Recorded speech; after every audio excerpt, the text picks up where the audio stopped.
Number भेज देती हूँ. Okay, yes, Jazakallah.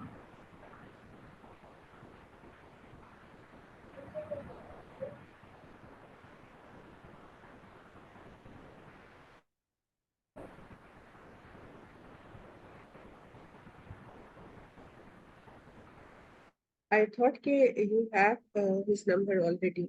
That's why I asked you to send. Anyways, I just sent. Check. No, ma'am, I don't have. Sorry. I just shared on your WhatsApp. Actually, you did Thank not you so much. pin the Zoom link, so I But don't I know. recently sent the Zoom link. Recently sent, just 5 minutes ago.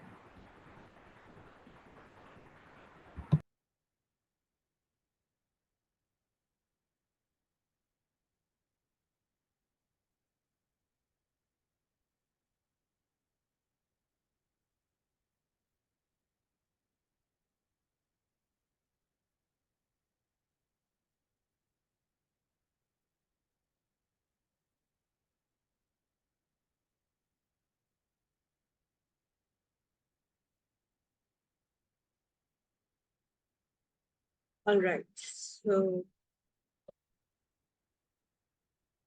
how is the attendance today in this batch? I think better than the morning one. Yes, ma'am. But I heard the morning batch is more active, but it seemed like that in the evening we can see more people actually are coming and joining. So let's see. There's always a comparison between two batches. Who is performing well, like just like a kids. Anyways, healthy, healthy competition is always good. Yes, ma'am. I'm sent. So yes, we have 2 more minutes to go. We are almost ready to join to start the session on 7 dot. So Alhamdulillah, Abu Sahab is also there. So we are waiting for a few more participants and we have still 2 minutes to go.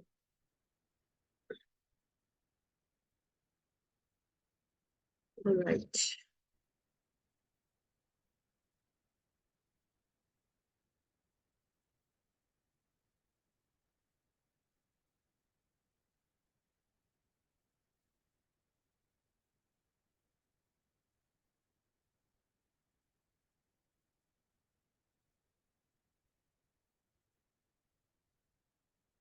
So we can meet and greet our guest.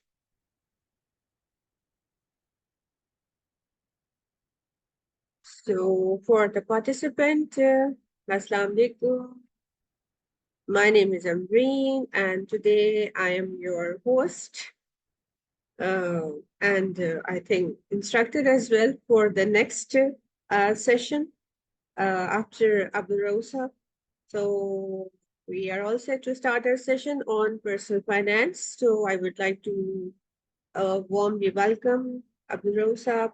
Uh, Good evening, Assalamu alaikum. Welcome once again on with us. This is batch 2 of GCIE, and they are all, I think the batch is always is towards moving towards their end. These are, I think, last two or four last, I think 2 or 4 session are left. We are actually moving towards the end of this journey.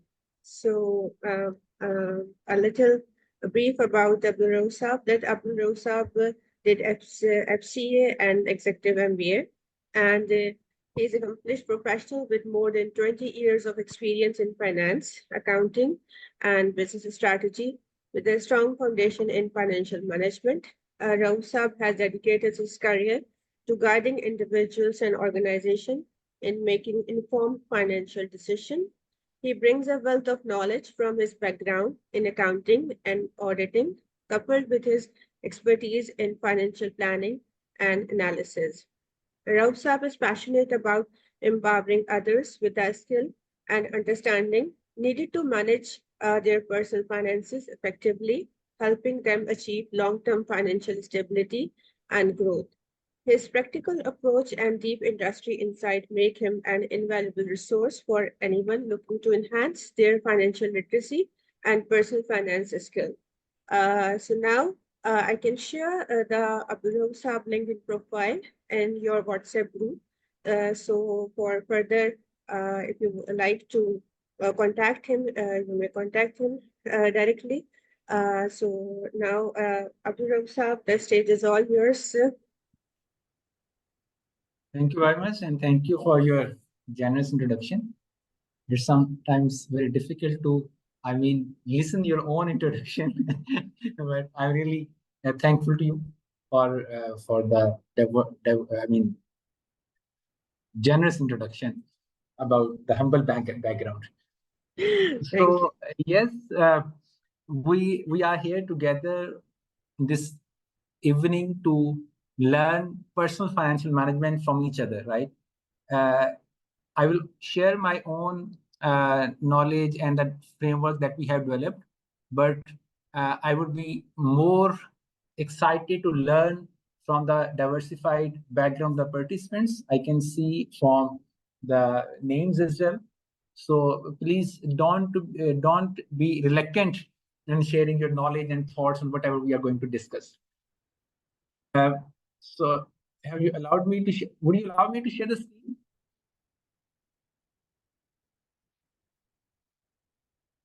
So to structure our discussion, I will be using some slides, but definitely slides are not the core. The core is what we'll be discussing and learning from each other. I'm just waiting for. Okay, now you can share the slide. You are Yes, next. thank you, thank you.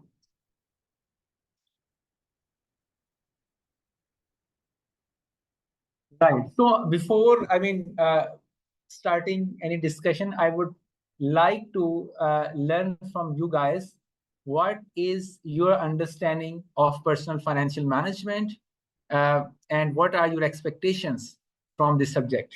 So just to, set the context for our 1 hour discussion. So anyone? So what is your understanding of personal financial management and what are your goals to achieve through it? I think it's sum up of your earnings and spendings and how do you invest for your future by minimizing the risk of inflation. Okay, so it is to manage your earning and spending while managing the risks. Yeah, right. And what objective it would serve, you think, if you continue? Objective, like suppose I have 0.5 million in my account, but if it will remain in my account due to inflation after some years or after 1 year, around 7 to 10%, the value will be degraded. So how I can maintain the value of my amount? Right. So your objective is to know how to maintain a balance between your earning and expenses, as well as to maintain your wealth for future needs. Yes, makes sense. Who else? Who would share his thoughts on the subject? I agree with Fiza that it's a way to manage your finances, your expenses, and your earnings, and hopefully to achieve financial independency. Okay, to achieve financial independence from a better financial management makes sense. Let I first share.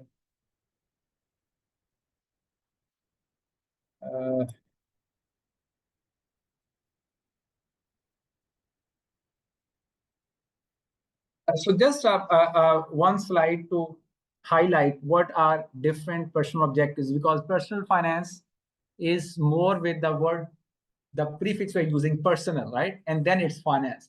So it totally depends on what are your objective and what you want to achieve. So it may be just planning your income and expenditure. It may be to secure some cash to avoid cash acquisition. It may be supporting others like your family, etc.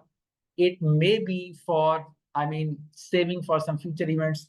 And very interestingly, some of the participants of our previous workshop said that I want peace of mind through financial sustenance and growth. Yeah. So it may be of anything. But what is more important, I totally appreciate that you guys have some clear objectives. But if I say, what do you think? I mean, if I summarize the discussion, I would say, yes, I agree with you. It is financial security, it's independence by effectively managing income, expenses, saving, investment. And we would also discuss in this session what is the difference between saving and investment, right? And then we have to manage the risks. But the whole discussions come to two very simple questions: what we want to manage and how to manage it. What we want to manage is important because if I ask before cracking or answering this question, what is your understanding of financial resources you have to plan with a personal financial management tools? What are the resources that come to your mind?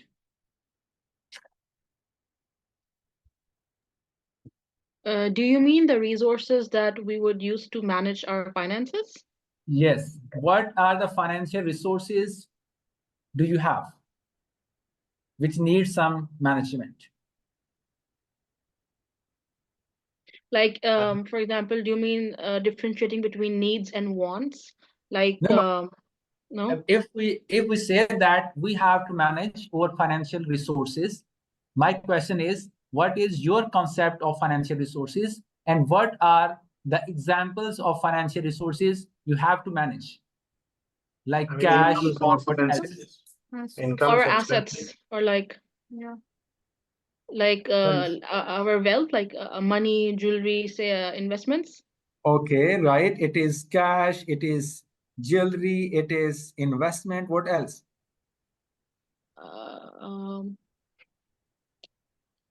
Because if we know what to manage and why to manage, then we can create any type of tools and techniques to use it. So let I share, I think it will be the first thing that we have to learn and debate now. That when we talk about financial management, it is not limited to cash. More than 80-90% people before this session normally believe that in the domain of personal financial management, they have to maintain their cash, assets, and other things. But normally we ignore or we overlook the most perishable resource like time, and the most powerful resource like our mindset. I mean, the more productive resources like collaborations, yeah, and even over physical health being. So the first thing that we need to appreciate while talking about the personal financial management is to identify all the assets that we have to manage for the financial freedom, directly or indirectly. Yes, it includes cash, but it is also time.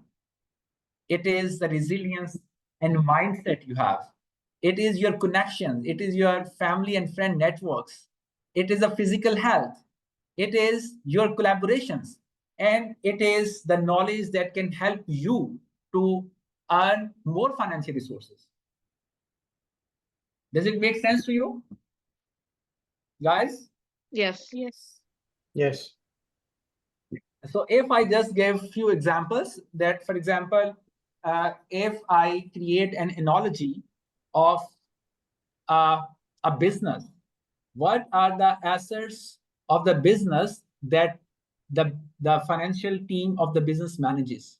It is not only the cash, it is the plant and machinery, it is the HR, it is the knowledge management in the organization. Likewise, if we are, I mean, as a person, we are a resource creation unit, wealth creation unit, then our plant and machinery is our body. Yeah. And if we are not investing much on our physical health, on our knowledge, and our surroundings, then it is not possible to obtain financial freedom from any way. Yeah. I mean, would you guys add any examples of other than cash assets like time, resilience? Do you agree with this? And if you agree, can you quote some Yes. examples? I think the ability to even make cash is a big thing. Like it's a part of physical health, and having the intellectual wisdom or knowledge to use your knowledge to turn that into financial means. Like, you know what I mean? Yeah, exactly. So if I have to create financial resources, or to create wealth, I need a very smart and beautiful mind to make the right decisions at the right time. So if I'm not equipping myself, I'm not making the right decisions, all of my wealth would be destroyed. So I know a lot of people, and you would also know from your surrounding, the people who were very rich, their parents were rich, but over the time, because of their poor financial decisions, they are now classified under, I mean, the people living below the average income of the country. Yeah. So I think if I have to say you right, the first lesson from this discussion is identify all of your assets.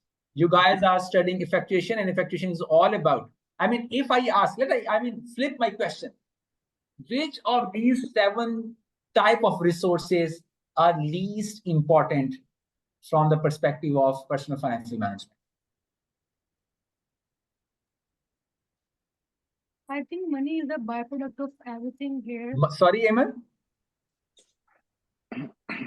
Lisa here, I'm saying that money is the byproduct of all the other things present here in the slide. So you I believe think money is the you believe least- that money is the least important resource in financial management, right? Yes, if we are fit and fine and we are spending our time wisely, then we can create money or we can generate money. Money is a byproduct of everything we are doing. Exactly. Who else? Yeah, I agree with Fiza. Yeah. Yeah. So I think one of the thing we need to change or focus, because currently we're narrowing focus on the cash side.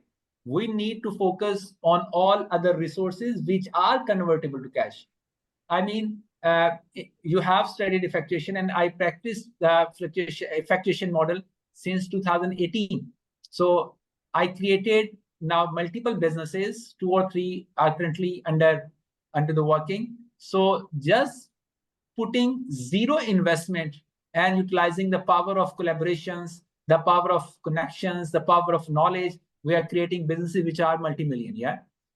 In what? And just to practice this concept, I normally recommend book written by Stanford professor, that is What I Wish I Knew When I Was 20.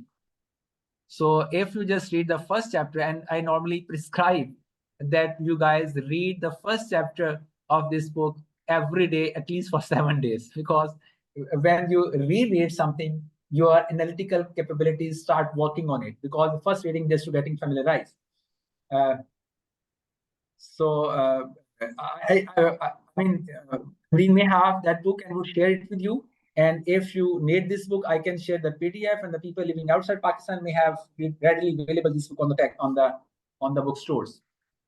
So this is the first more important lesson, because if we are just focusing on money, we are going nowhere. And then the second important question thinks how to manage. Is it all about the tools and techniques, or it is a mindset that we need to better manage your financial resources?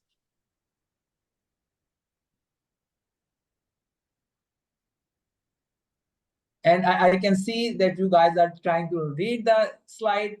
And what is your conclusion? You agree with it? What is more important, the tools and techniques, Excel, numbers, etc.? These are important, or the mindset behind? Mindset. Obviously, mindset. I mean, both have their own importance, but mindset is more important than skills. I think so. Yeah. So if you guys just reflect on the first 15 minutes of the session, I have totally changed your expectations. Before the session, you were expecting that I will be discussing a lot about how to create money, how to print money, how to manage with numbers. But I'm shifting the focus towards. So let me give 1 minute for the call for prayer, because it is overlapping our voice.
Sorry, my internet disconnected for a moment. Is there something we're looking at the moment? We're just a break for listening Azan. Oh, okay, okay. Thank you.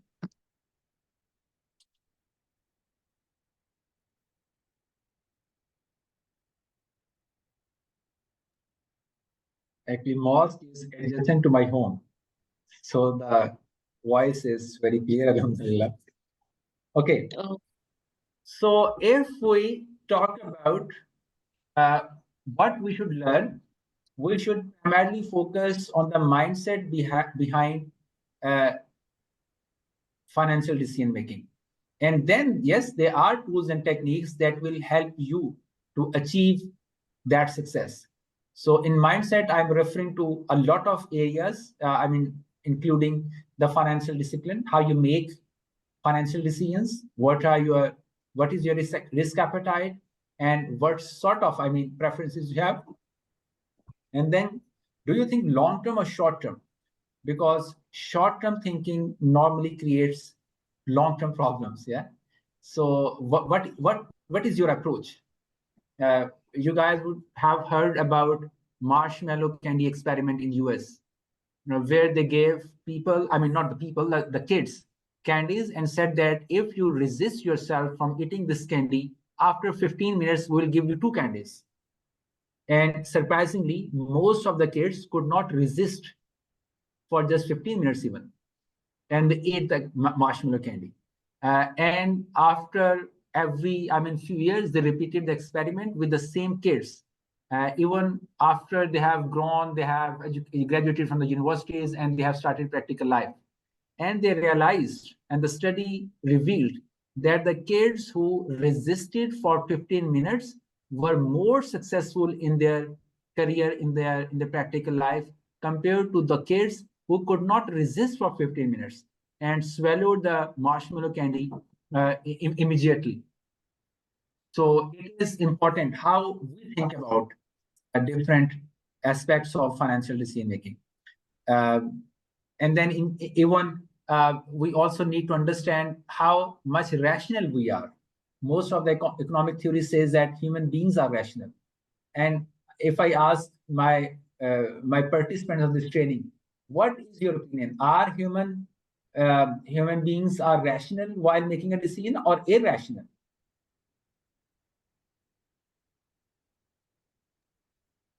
Yeah, what do you think? Do you think that human beings are rational while making financial decisions, or they are irrational? Rational. I think they're both. Like, it's a complex question. Yeah. It depends It depends on the the situation. context. Like, it's very subjective. Yeah. Okay. Like, one person at one point could be rational, but then a few weeks or months down the line, maybe Can you something. give an example? Can you give me an example where the human decisions were made on rational basis?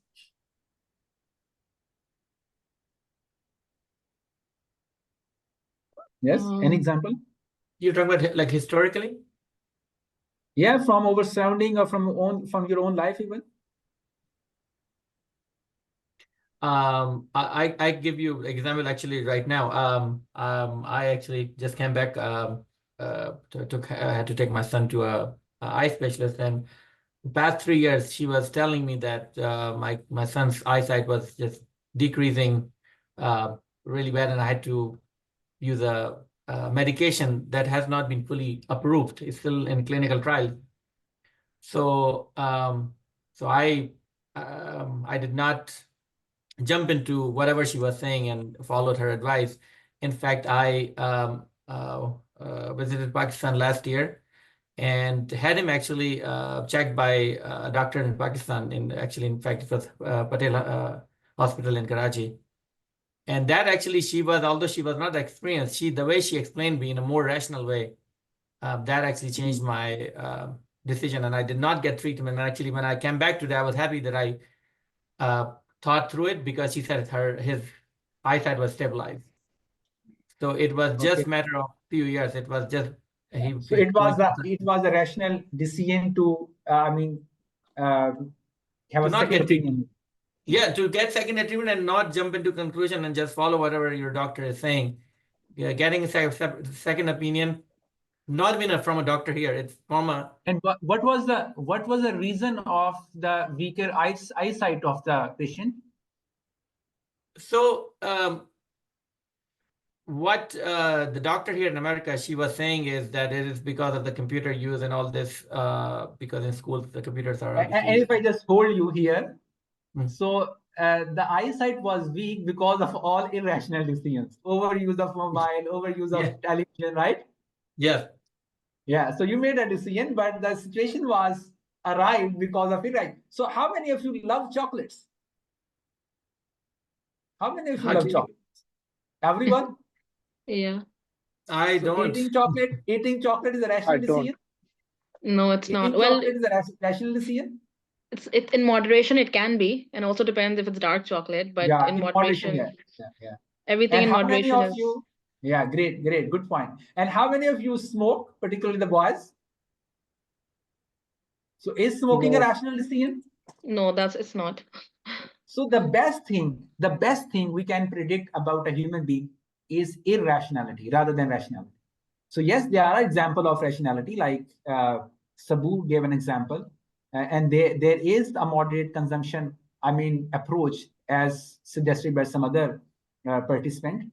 But most of our decisions are not rational. So if we have to make the right decision, we need to understand the science behind the right decisions. So we'll slightly touch upon this, but this is one of the key elements of a good mindset for financial decision making. And then definitely we need a proactive approach to be followed rather than an historical approach. We should learn how to take responsibility of our actions, how to take or embrace the responsibility of the outcome of the decisions we made, and then a mindset of resourcefulness. Because I believe, at least at my personal level, and you may have a different perspective, that the happiness, or the state of mind we achieve is not normally because of the environmental conditions. It is primarily because of overthinking patterns, what ideas we give more time to think about and to watch rather than so if we believe that we have resources, we can, if we are very much clear about the why of our life, then things are much easier as compared to the sort of rational mindset we're referring to economics. And on the skill side, yes, there are a lot of simple tools and techniques that can help you to make the right decisions. We will just skim through a few of them, like planning and budgeting. And I prepared these slides from a student perspective. So we'll try to understand how a student or how an entrepreneur can build some cash flow models, etc., to keep his plans intact and to monitor his progress and achieve the financial sustainability. We also discuss the record keeping. We also talk about the rational decision making. Although it is difficult to make rational decisions, but if we learn, if we focus on this objective, we can easily develop our ability to make the right decisions. Like, Eamon or someone else was referring to the moderate consumption of chocolate, how we can reduce our chocolate consumption to a moderate level. It is a rational decision, but you have to learn how you can achieve this. Otherwise, if you are not limited by the control you develop for yourself, it's very difficult to make those rational decisions. Then we'll talk about the monitoring and evaluation. Last but not least, what are the skills? Here we'll be talking about savings and investment, etc. Let me move on. So we will be discussing the mindset and the skills in a parallel fashion, because they are not separate, they are intertwined concepts. So to pick a tool and to optimally use that tool require a very strong and trained mindset. So they are not separate concepts, they are intertwined. So the first thing is one of the most popular and most easy tool for for your management of your financial resources. And in this example, I applied it to the cash flow management. But you can apply the same tool in the similar format, or you can edit it for your business as well. Here, the main idea behind this is to identify what are your revenues and what are your expenses. And revenues and expenses are further divided between the confirmed revenue that you have, that is secured, that is sort of most probable. And then there are cash inflows which are contingent on some future incidents. Like, for example, if we take an example of a student, scholarship, if he has a long-term scholarship, it would be coming to his bank account on monthly basis, fixed, confirmed sort of income. Pocket money from parents, fixed, confirmed. Salary earned, if you have a contract, long-term contract for employment, definitely you would get the salary wages on regular basis. And then there may be some contingent inflows like overtime work. You plan overtime work, but it is contingent upon the availability of the opportunity at the employer or something else. You can get it, or you cannot get it. Similarly, in other inflows, rather than saying shopping, we can say any other inflow. So then we combine the confirmed and contingent inflows to see what is the total probable inflows for me.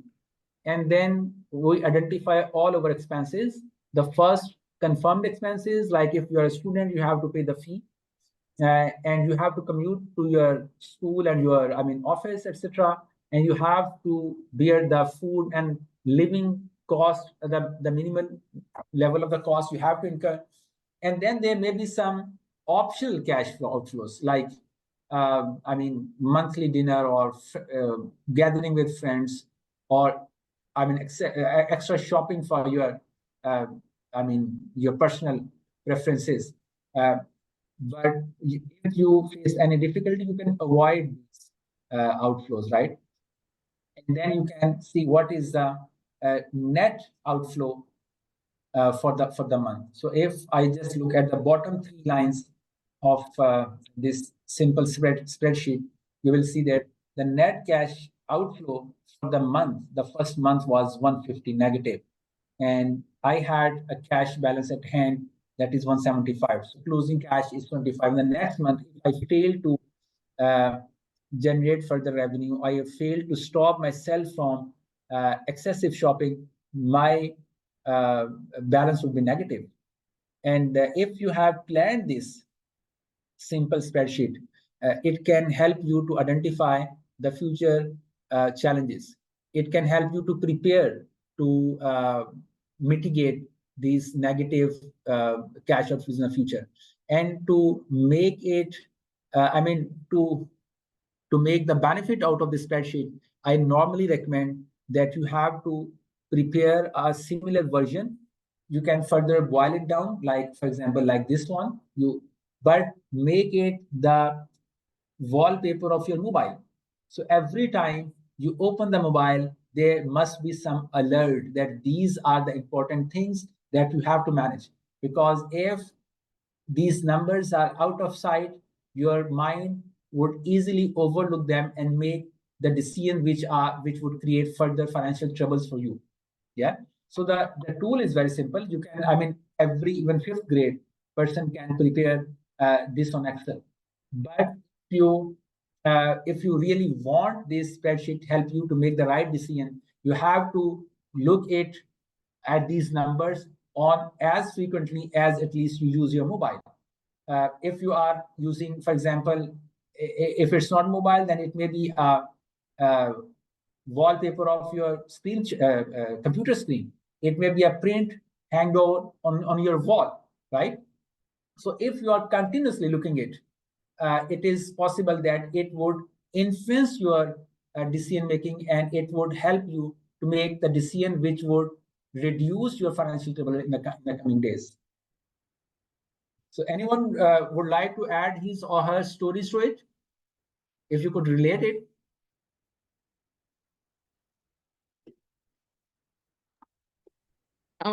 I can add something, but I'm not sure if it exactly fits with this situation.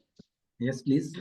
But I'll try. I mean, you can let me know if it does. Like, for example, when I was doing my undergraduate studies in Canada, like the first year, you can apply for government loans. They give you grants and loans. So when you're filling that application, you have to take a lot of factors into consideration, like your commute, your textbook cost, then you have your tuition cost, then you have your housing cost, and then depending on how many kilometers you're away from the campus, the government might or might not give you extra financial allowance. So we have a similar table that we need to fill in for the application.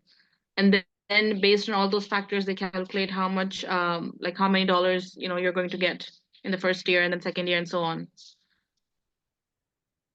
Yeah. And I'm you not sure have if it's to relevant. prepare, yeah, Yeah. and then you have to prepare a full sort of proposal or financial plan for your studies, right?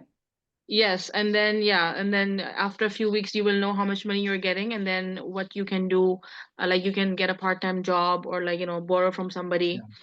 Because every like 90% of the students in Canada do take some kind of loan or grants from the government. It's very expensive, even for nationals, like domestic, like it's not cheap. Yeah. And the key lesson is not just to prepare it, to keep it in your sight.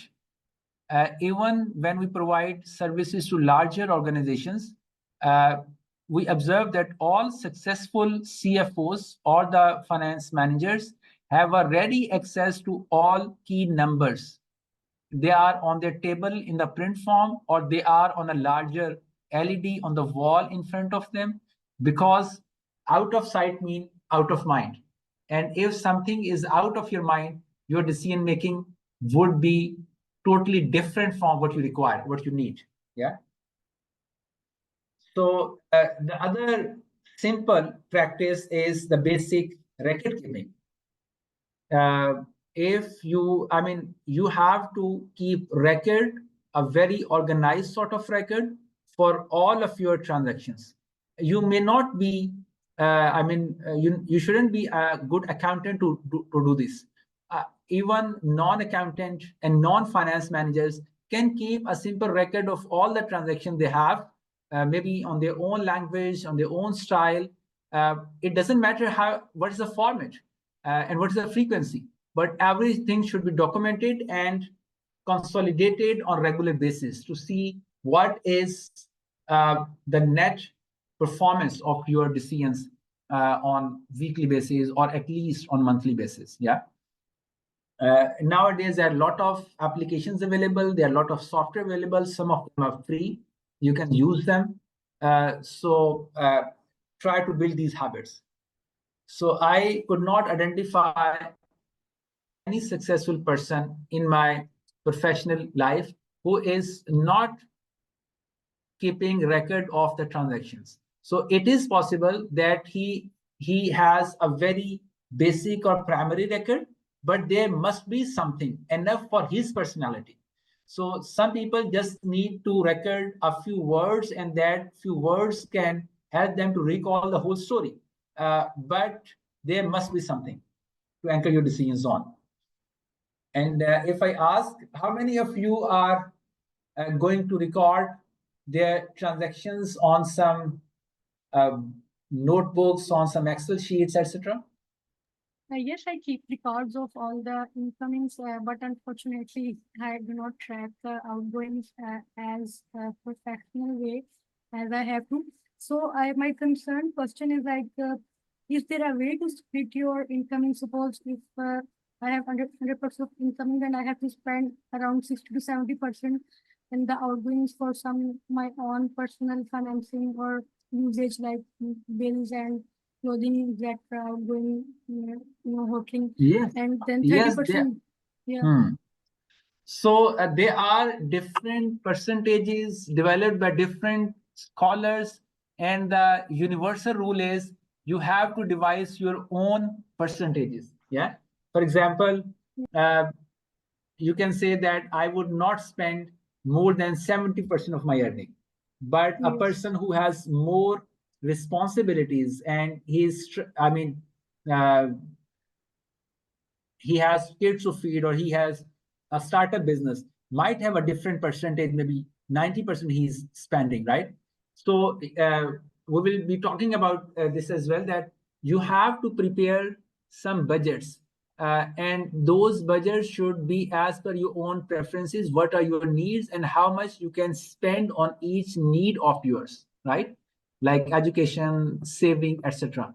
There is a reverse engineering process as well. Some people believe that you should not first allocate funds to your expenses. You should first allocate funds to your savings, and what is remaining after the standard saving, the remaining balance should be only available for spending. So it depends Reshna, how much hard you are on yourself. عزيز خبركم. Yeah. You please unmute yourself.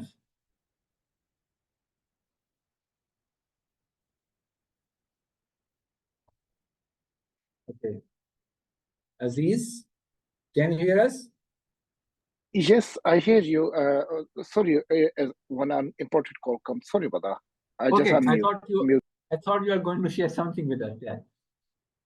So right in the morning session, I mean, a participant said that detailed record keeping is against the spirit of barakah and taqwa. Yeah. So there may be some religious connotations, but as per my humble understanding, it is not against the religious tenets.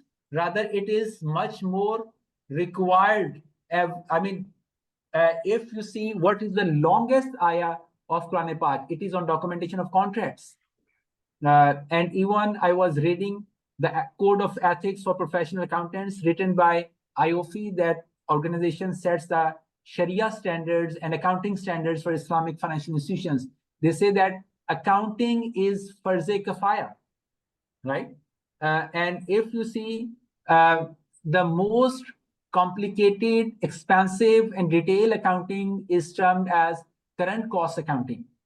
And no organization in the world are regularly reporting their financial statements on current cost accounting, because it's much more, resource required practice. But for zakat calculation, you have to be on current cost accounting. Yeah, because you cannot afford to ignore your expenses or detail of your assets, etc. So it is very close to our culture and our values, that we should focus on details and quantify our decisions and see what is the impact of our decision on our life, and take responsibilities of them and take ownership of them. This is the budgeting control mechanism I guess Eamon was referring to, or I mean Fiza was referring to, how much we can spend on different heads. Yeah.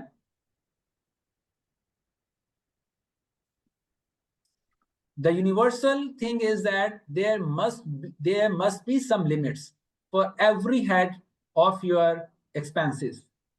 There must be even some limits or some targets for savings and investments, etc. But what are those limits? You guys, I would encourage you guys share your numbers, how you split your income and how you manage your savings and expansion of your projects. I try to maintain the balance of 50-50. Like if I'm earning 1 lakh per month, then I will try to keep 50 aside and 50 in my account, which I am using currently. But in future, if I need something to add, then I will use the other account where I save the 50 to add some 10 more or 5 more K, so that I can manage my expenses. Like if there is 70K initially in my account, then I will, utilize it in that way. So I keep different accounts and managing that way. So if your split is 50-50, that means, mashallah, you're earning good. Otherwise, it's very difficult to maintain 50-50. I have Yeah. a question here. Sorry? I'll also say that, I heard from, there's another mindset I heard from Mufti Taqi Sahib, and also owner of a garment business in Lahore. Some people, what they do is they start, like they set a certain percentage sadaqah on either on their sales. This is I heard from a Lahore-based business that they will set a percentage on their sales, and some people say, okay, whatever income is coming, whatever revenue is. Yes. So that is also a way to. And then I also heard from Mufti Taqi Usmani Sahab, his father Mufti Shafiq Usmani Sahab would have different percentages. So if you're getting a gift, like if it's like easy money, then it's a different percentage. Or if it requires your hard work, then it's a different percentage. So this is how some people have allocated. I have a comment and here. I also surveyed that mostly most of the people normally advise 10% charity, but we'll be having a separate slide and some 5 minutes separate for this, and I will be sharing that as well. Yes, unless you wanted to say something. I have a comment and a question basically. I mean, on paper, everything looks good. You need to have a budget. You need to have some type of control mechanism. But not always the situation allows for that, right? But there might be many people in the world, and many people face these issues wherein the income is always less than the outflows. So in this case, even if you have a budget, it doesn't make sense. I mean, it makes sense in the sense you stop spending on unnecessary things, but sometimes you cannot match it. You cannot control it. What is the solution for those kind of people? Like this happens a lot because in the today's world, you don't have the level of income and the expenses keep going up and up. So this is a dilemma. Yes. And I mean, the solution is, I guess, easier, but definitely it is easier to say than do it. But the initial slide I shared with you was providing one solution. If you allow me, I would go back and share that slide again. This is one solution. Mostly, we are including only cash income to our budgets, and we are only considering the cash profit we are earning from our businesses. We are not considering the other assets we have. All of our other assets are non-productive mostly, like our collaborations, our connections, the knowledge thing, etc. And I give another practical example. In 2018, I embraced the effectuation model of entrepreneurship, right?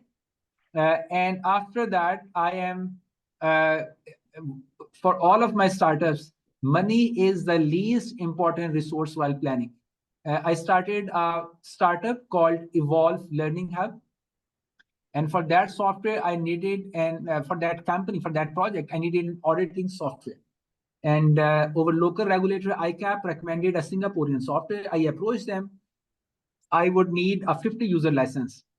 And the cost was around 10,000 plus per year. So if I just focus on my cash resources, I wouldn't have, $10,000 just for one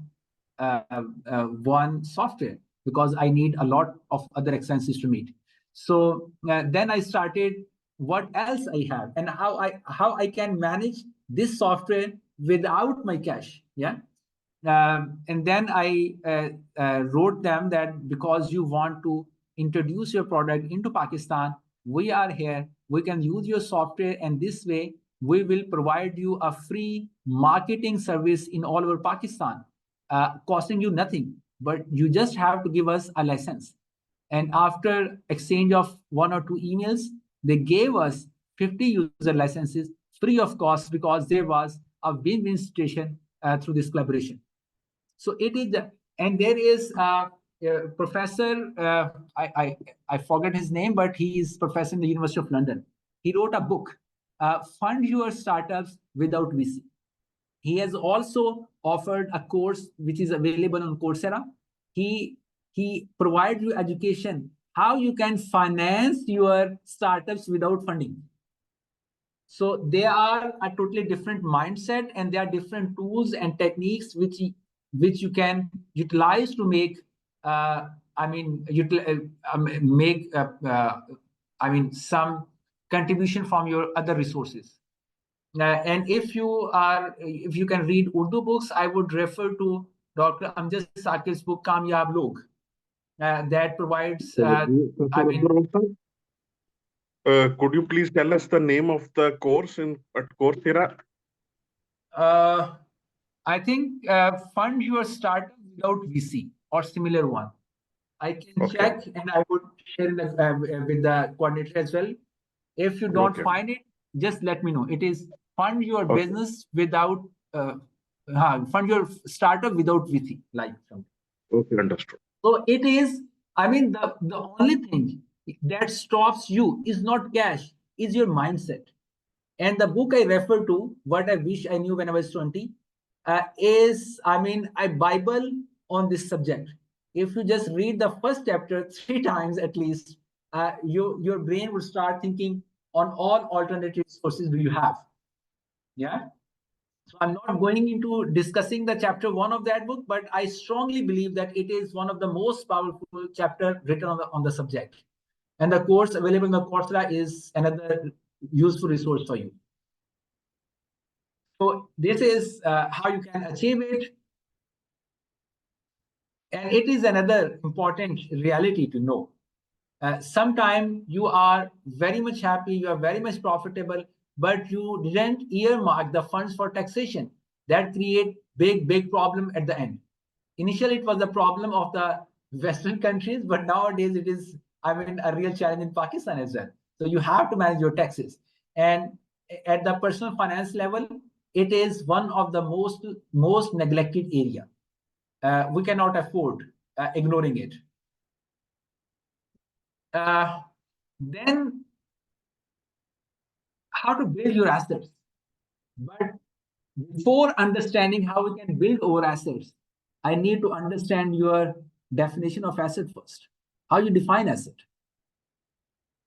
So friends, anyone? Which is flippable when you need it. Liquid. Sorry, say it again, please. Anything which is flippable when you need in the form of money, any asset in the form of money could be flippable, something like that. Okay, anything that is in the form of money. I think this is similar to the bird in hand analogy that we discussed earlier in the course. Like, even that's your asset, like who you know, what you know. Yes, I think this is definitely. similar, right? And Those are if also I say, what about your car? Yes, which it is is. in your Yeah. personal use, that is in your personal use, it is an asset or not? asset. It's Yes. a liability. Liability. No, it's a liability. Well, you can do a lot with it. Like, you could be an Uber driver, and that's your source of income because you need to No. drive. Yes, even if you are using it as an Uber, then it may be your asset, but I was referring to car for personal usage. The Abdul, I think Something I would like to add up something asset like which is generate the money. This is you can call asset. Yeah, something that can potentially generate wealth for you, that is an asset. And all Okay. the personal assets we normally invest in are in fact sort of liabilities. So there is a very good book written by Robert Kiyosaki on this. I think you would be familiar with that, Rich Dad Poor Dad. if we consider like the people living in Europe or in USA, they have a car, they can save a lots big amount of time while traveling with own car. So I think in that sense it can be an asset. Or Yes, you are right. So it is only possible if I count my time as an asset, and then I could justify, right? Because on car, if you are not using it or you're using it just for trips with a family over the weekend, you have to be at taxes or you have to maintain the car, and there, I mean, huge costs associated to it. Yeah. Unless you can economically justify your investment in personal car, it should be considered from the personal financial management perspective as a liability rather than as an asset. But I totally agree with the example given in favor of car as an asset, where you are using it as an Uber, whether you are where you are using it and saving a lot of time and using that time to generate money for you, or the car is providing you. I mean, there are a lot of non-financial factors as well that can change the situation. But for every situation, you need to evaluate yourself to see whether it is an asset or not. Again, there is another concept of passive income. Most of the personal finance gurus preach that you should invest and make some arrangement for passive income. And passive income is normally referred as income you generate without putting any effort, like real estate, stock, bonds, etc.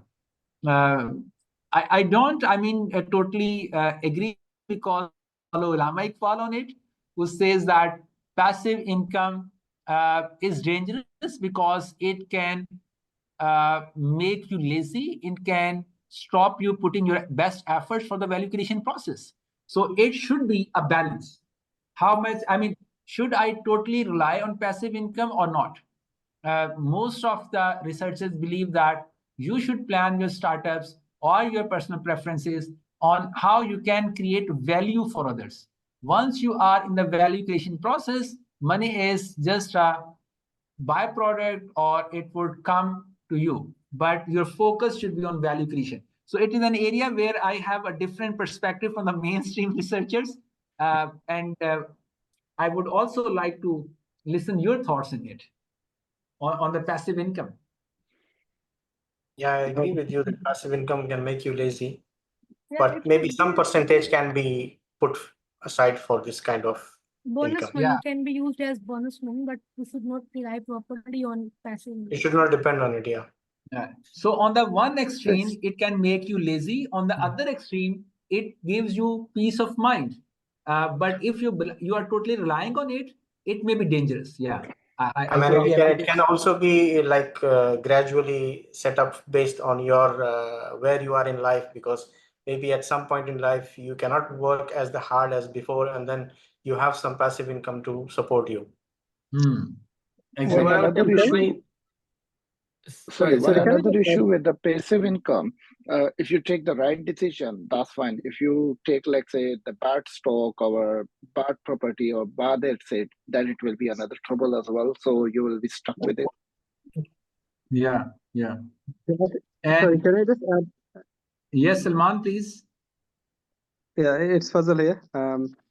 Yeah, I Fazil. think the whole idea of passive income is to become financially independent, and that's why people start having different income streams so that they don't have to rely on the main job, and then they have plenty of time to do what they want to do, what they like to do.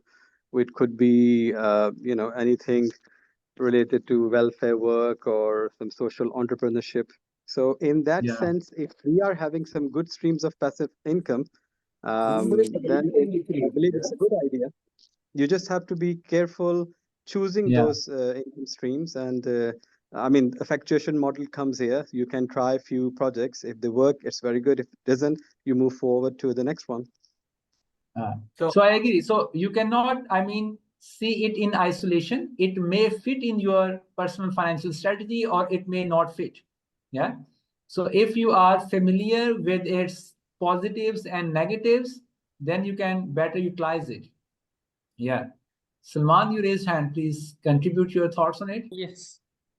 I have just one comment on the point you mentioned, like for passive income, you don't have need to put the efforts.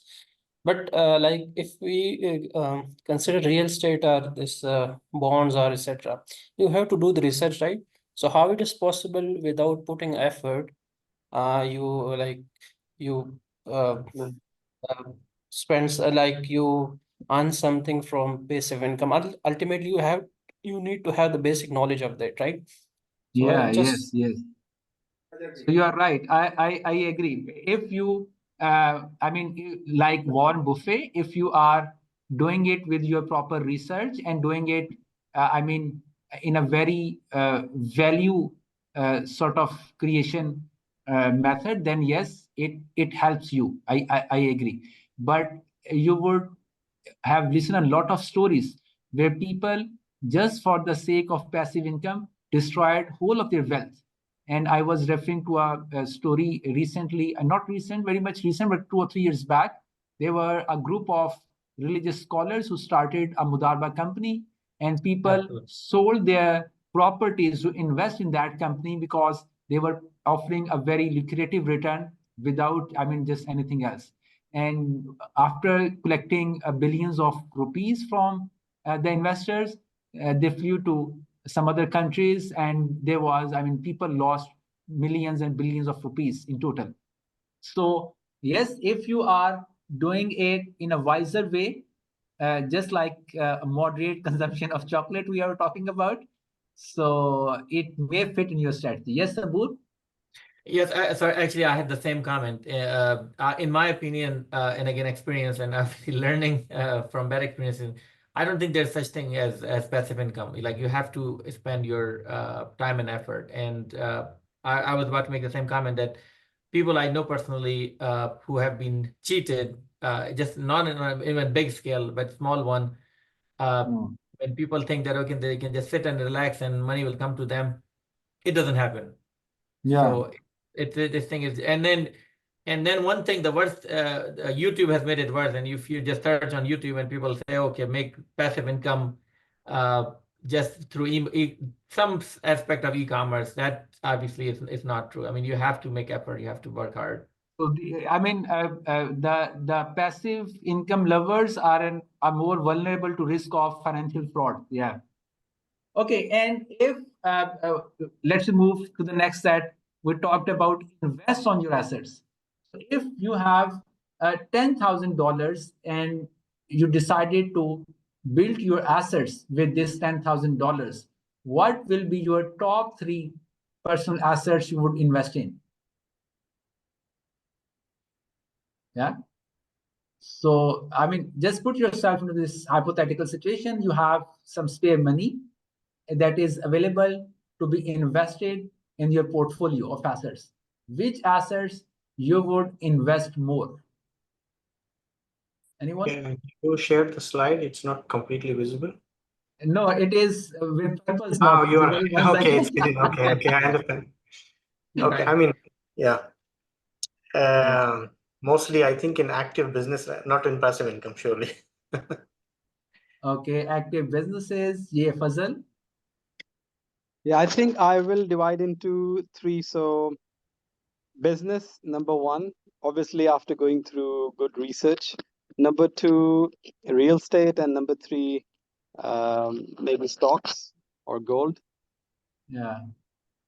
Yes, Aziz. Ji sir Abdul साहब एक चीज यहाँ पे पूछना चाहूंगा Yes, please. if someone is interested to do something which he's currently doing so he started as a passive, so in future he wants to convert into the active one, so then what will be your suggestion in that case to invest, for example?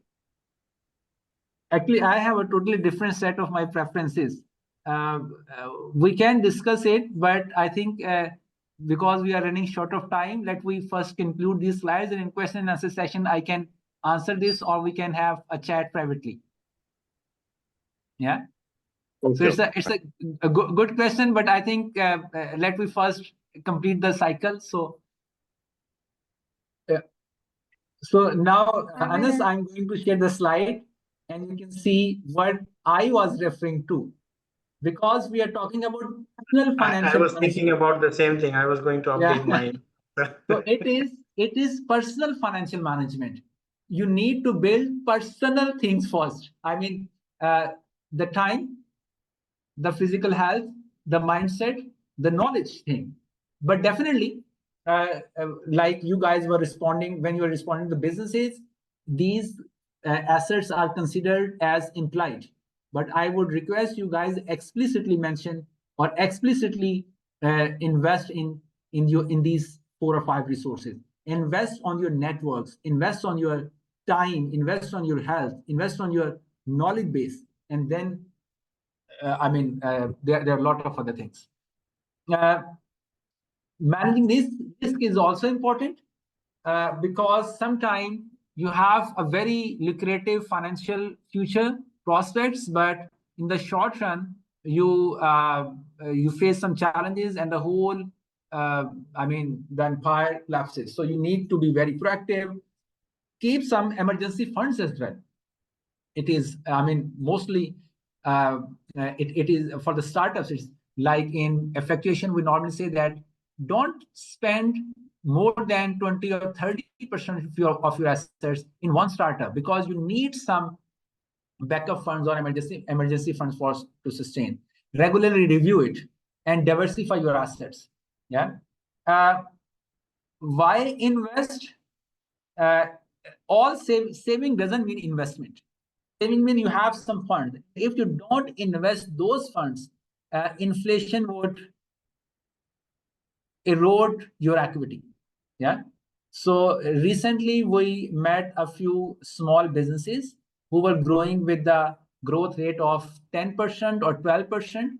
But you know, within an economy where the inflation is 20%, growth of 10% is not growth. It is basically a decline of your business. So you need to invest to sustain your wealth. And we have already discussed what are the investment portfolio and how you invest in whether it's business, it's property, it's a mixture of each and everything, because you shouldn't put all of your eggs in one basket, but you should clearly define your investment strategy based on your own risk appetite, based on your own personal preferences and your objectives.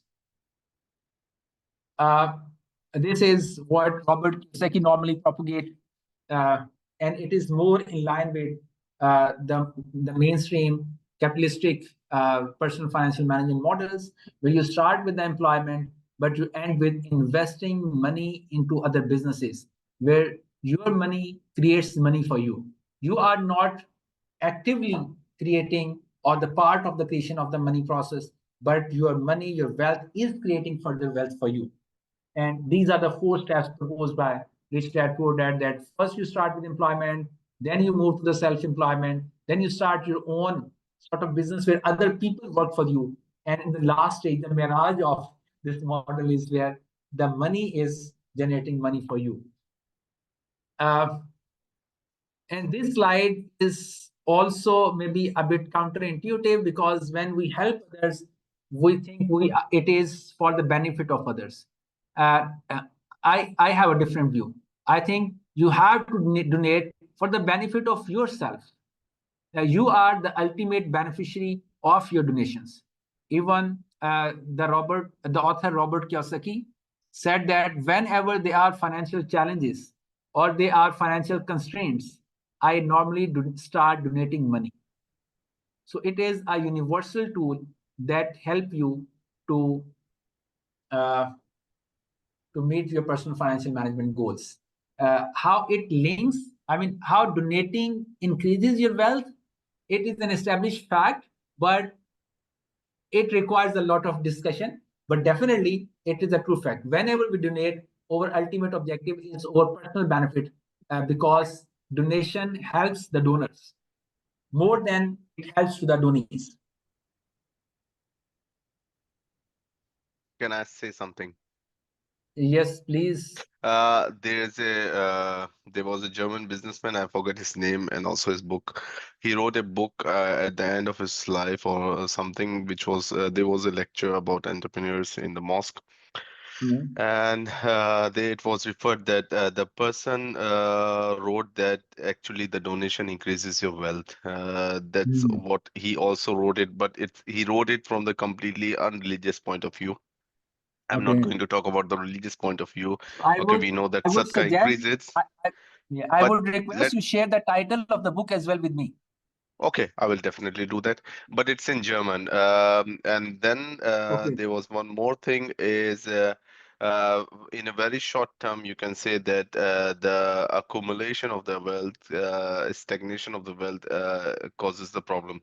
So if you give money, then in the end, the poor people get the money and they start buying the things, and you are also one of the suppliers. So in the end, the money comes back to you. So that's keep on rotation. Yeah, true. So, and there is an ayah in Quran, Yamhaqullahu riba wa yurbi sadaqat. So Allah increases sadaqah. And the most important thing is that because as an entrepreneur of early stage, most of us would not have financial resources to donate some of the times. So we need to understand that it is not the cash you can donate only. You can donate even a smile. You can help others. You can give your time. The most important and the most perishable resource we have is time. So it may be in the form of time, you can help others or sort of thing, but it should be part of your personal financial management strategy. Again, networking through helping others. If we are networking with people to benefit ourselves. Our network would be very superfluous and it would not benefit any of the stakeholders. And at the personal financial management level, we normally see that if you volunteer yourself to help others, you will accumulate a lot of body of knowledge that can help you to sustain or to improve your financial strategies as well.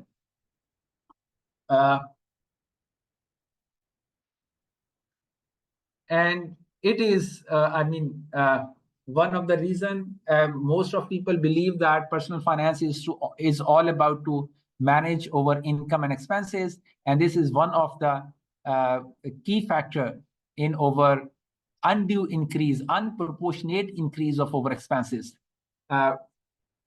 Definitely, there are tools like we talked about the rationing and budgeting and forecasting, and then making the cash position your wallpaper, etc. But there are a lot other tools available. But most of them are not how-to sort of tools. They are the mindset tools. So we will just discuss a few more in the next slides. So quickly, I would like to say one thing about your previous slides. I heard somewhere when your wealth increases, instead of increasing your standard of living, you increase your standard of giving. Yeah, true. Good quote. But there must be some, it is again, where the domain of personal finance or personal development is, very subjective, very sort of subjective and personalized. So we can discuss a few directions, but using all of these discussion, everyone has to develop what is right for him, right? Because if we know why we are doing something, we can create any type of house to satisfy ourselves or to create ways to achieve our objective. I believe that there is no one right or wrong answer. It all depends how much serious or sincere you are. Even the Quranic verse is there that if you put your efforts, Allah opens ways, not a way, ways. So there are multiple ways. Your way and my way, your approach and my approach may be different, but if it is with the same mindset, it would lead to a success. So I just shared the marshmallow experiment at the start of the session. It is, we need to understand how we make decisions, and we need to understand the value of delayed gratitude, how to resist the short-termism in our lives. So you can also study some literature on the marshmallow candy, but the key lessons learned from marshmallow candy experiment that can be applicable or we can apply to our personal financial management is the benefit of delayed gratification. We should understand this. Self-control and discipline is important. No tool can mitigate a wrong mindset. Yeah. No tool can mitigate entirely the risk of inappropriate decision making. It is your mindset, how much financially disciplined you are. What are your goals? Because your strategies would lead to the goals you have identified for yourself. So if you have not identified your goals, it is 100% sure you would not achieve them. Then you have to impulse control yourself. Prepare controlling your temptation to purchase, to spend, etc. We have to unlearn a lot of things. Like we're referring till now, all of you, including myself, all of us rather, are educated in a capitalistic society. We learn capitalistic tools where money and the capital is the source of everything. But now the emergence of behavioral economics and the emergence of the science of decision making, we can understand that there are a lot of factors which we should consider to improve our situation. and most of them are sort of essential or soft skills. Socioeconomic factors can influence decision making. Your company can influence. So someone asked Bill Gates how you can improve yourself. He said you are average of 5 people you spend most of your time with. So what is our company? Company doesn't mean only people living around you. You can easily separate yourself from the people you are living in if you connect yourself to some books or some online societies, etc. Right? If you want to learn, for example, poetry from Allama Iqbal, it is possible even nowadays. You can start reading his books. If you want to learn politics from Gandhi, you can do it right now by reading his books or Qaeda, etc. So it is important what is your environment, because your environment creates an X field that directly influences your decisions. Circumstances and environments, and then thinking matters. Your conditions are not the only source of your miseries. Your thoughts are. There are some cognitive biases. We need to understand what are influencing my decision. Is it the people around me? It is the family, it are my needs, it is my ignorance. What is influencing me? And to identify all of your biases is important if you really want to influence your decision making to make the right decisions. Yeah, so you can, create awareness, you can educate yourself, you can set your rules using budgeting, cash flow forecasting, etc., and seek diverse opinion. Like Sabursa was a very good example. Last but not least, personal finance, like any other field of management sciences, is a continuous process. This session is just to inspire ourselves, including myself, to be directed towards financial sustainability through identification of all the resources. But we have to renew over energy. We need to sharpen the saw. Every maybe quarter, every month, depending on our situation. So if I just summarize the whole discussion, the first thing is that we need to understand the scope of personal financial management. The scope is not limited to cash. If you are limiting your scope to the availability of cash, then it is most probable that you will not achieve your objective through financial management. The number two, what is your why? As Nietzsche said, if you are clear about your whys, you can create any number of hows to achieve your why. Yeah, it is another German philosopher. And then the third is there are some very simple and effective tools and techniques, but the spirit of personal financial management is a mindset that make the right decisions at right time. And for that, we need to understand the science of decision making, and we need to develop a financially conscious mindset. Yeah. I think with these key takeaways, I would like to conclude this session. And if you guys have any question, we can discuss right now, or you can get in touch with me on the social media, and we can, start this discourse whenever you need. So any question right now?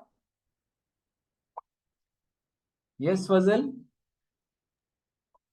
Sir, my question is, with this scenario, if you have that surplus money, what would be your 3 options to invest?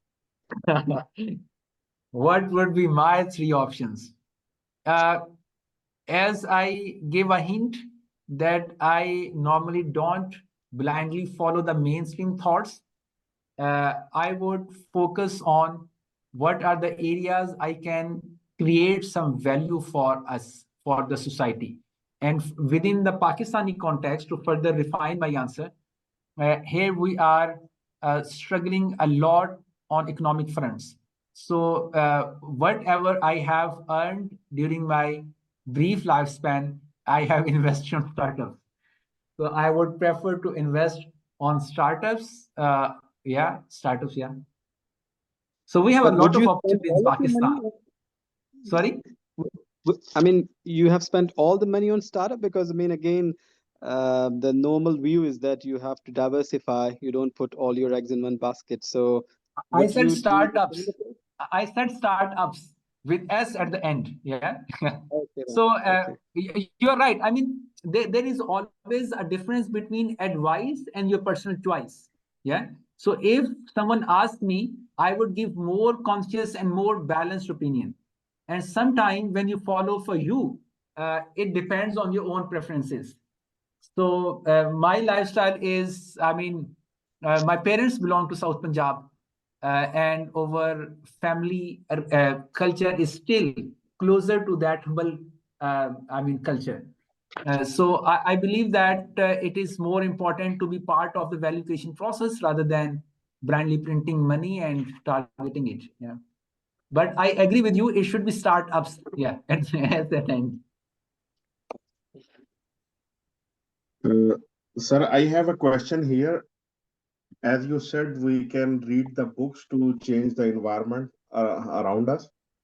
So, like for example, here I want to give you an example. When I was studying at UT Lahore, mostly I spent most of the time with the professors there, and I was highly motivated to go for PhD, then doing research at the top research centers in the world. But when I came to Germany, so all of my like fellow colleagues were interested to start immediately after the master's degree to start a job in a company. So then mostly like then I realized कि उसी pattern को follow करते हुए then I also started my job.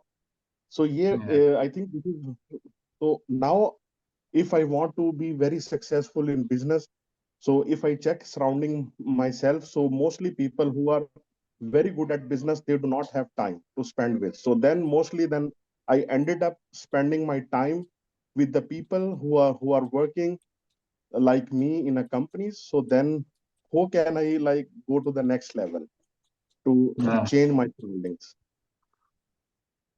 It is, I think, it is very subjective thoughts, and at this personal level, I mean, at least I cannot advise something with full confidence because we need to understand a lot of factors before, I mean, discussing the personal circumstances.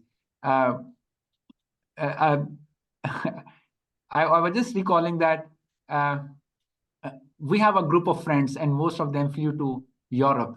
And my mother at that time asked me, she allowed me, but she said that I would prefer you not go there. And I canceled my plan. And now, after 20 or 25 years, I would believe that one of the most beautiful gifts that my mother gave to me was not allowing me to go outside Pakistan. So, I mean, it is just to show the personal preferences. Yeah. So, the personal situation of every person is unique. And at a general forum, it's very difficult to advise at personal level. But istikhara may help you. Or we can have a discourse maybe after this discussion. Yeah. So I really enjoyed spending time with you guys, and this session is more interactive. At least you guys shared your personal thoughts candidly, and you help to diversify the scope of discussion. One point I forgot to mention at the relevant place, and that is how to manage time for all of this. And Brother Aziz slightly touched upon this important thing in his question. I think we normally focus on length of time. We have spent around 80 minutes in this session. And some of us have learned more, and some of us would have not learned at that level. Yeah. And so how I mean, the most productive people quickly learn things. In the same length of time, some people learn more compared to the rest of the group, and this is because of breadth of the time. When we talk about managing time, we normally manage the length of the time, and we ignore the breadth of the time. Are you getting my point? This concept may be a bit new for you, but I can create an analogy to explain it a bit. The analogy may be very simple and basic, but if you just focus on the concept, you can easily get it. If there are two water tubes, the dia of one tube is 1 inch and the dia of the second tube is 2 inch.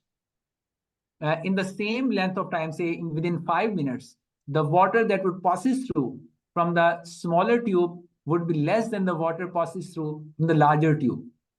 Yeah. So length of time is same. Similarly, if you just make your brain positive, receptive, humble, and you invest on your knowledge and personal development skills, you can do the tasks which rest of your colleagues cannot do. I mean, there are authors in the history like Imam Ghazali and etc.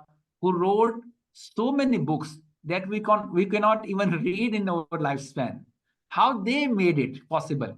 It is by focusing on breadth of time. Yeah.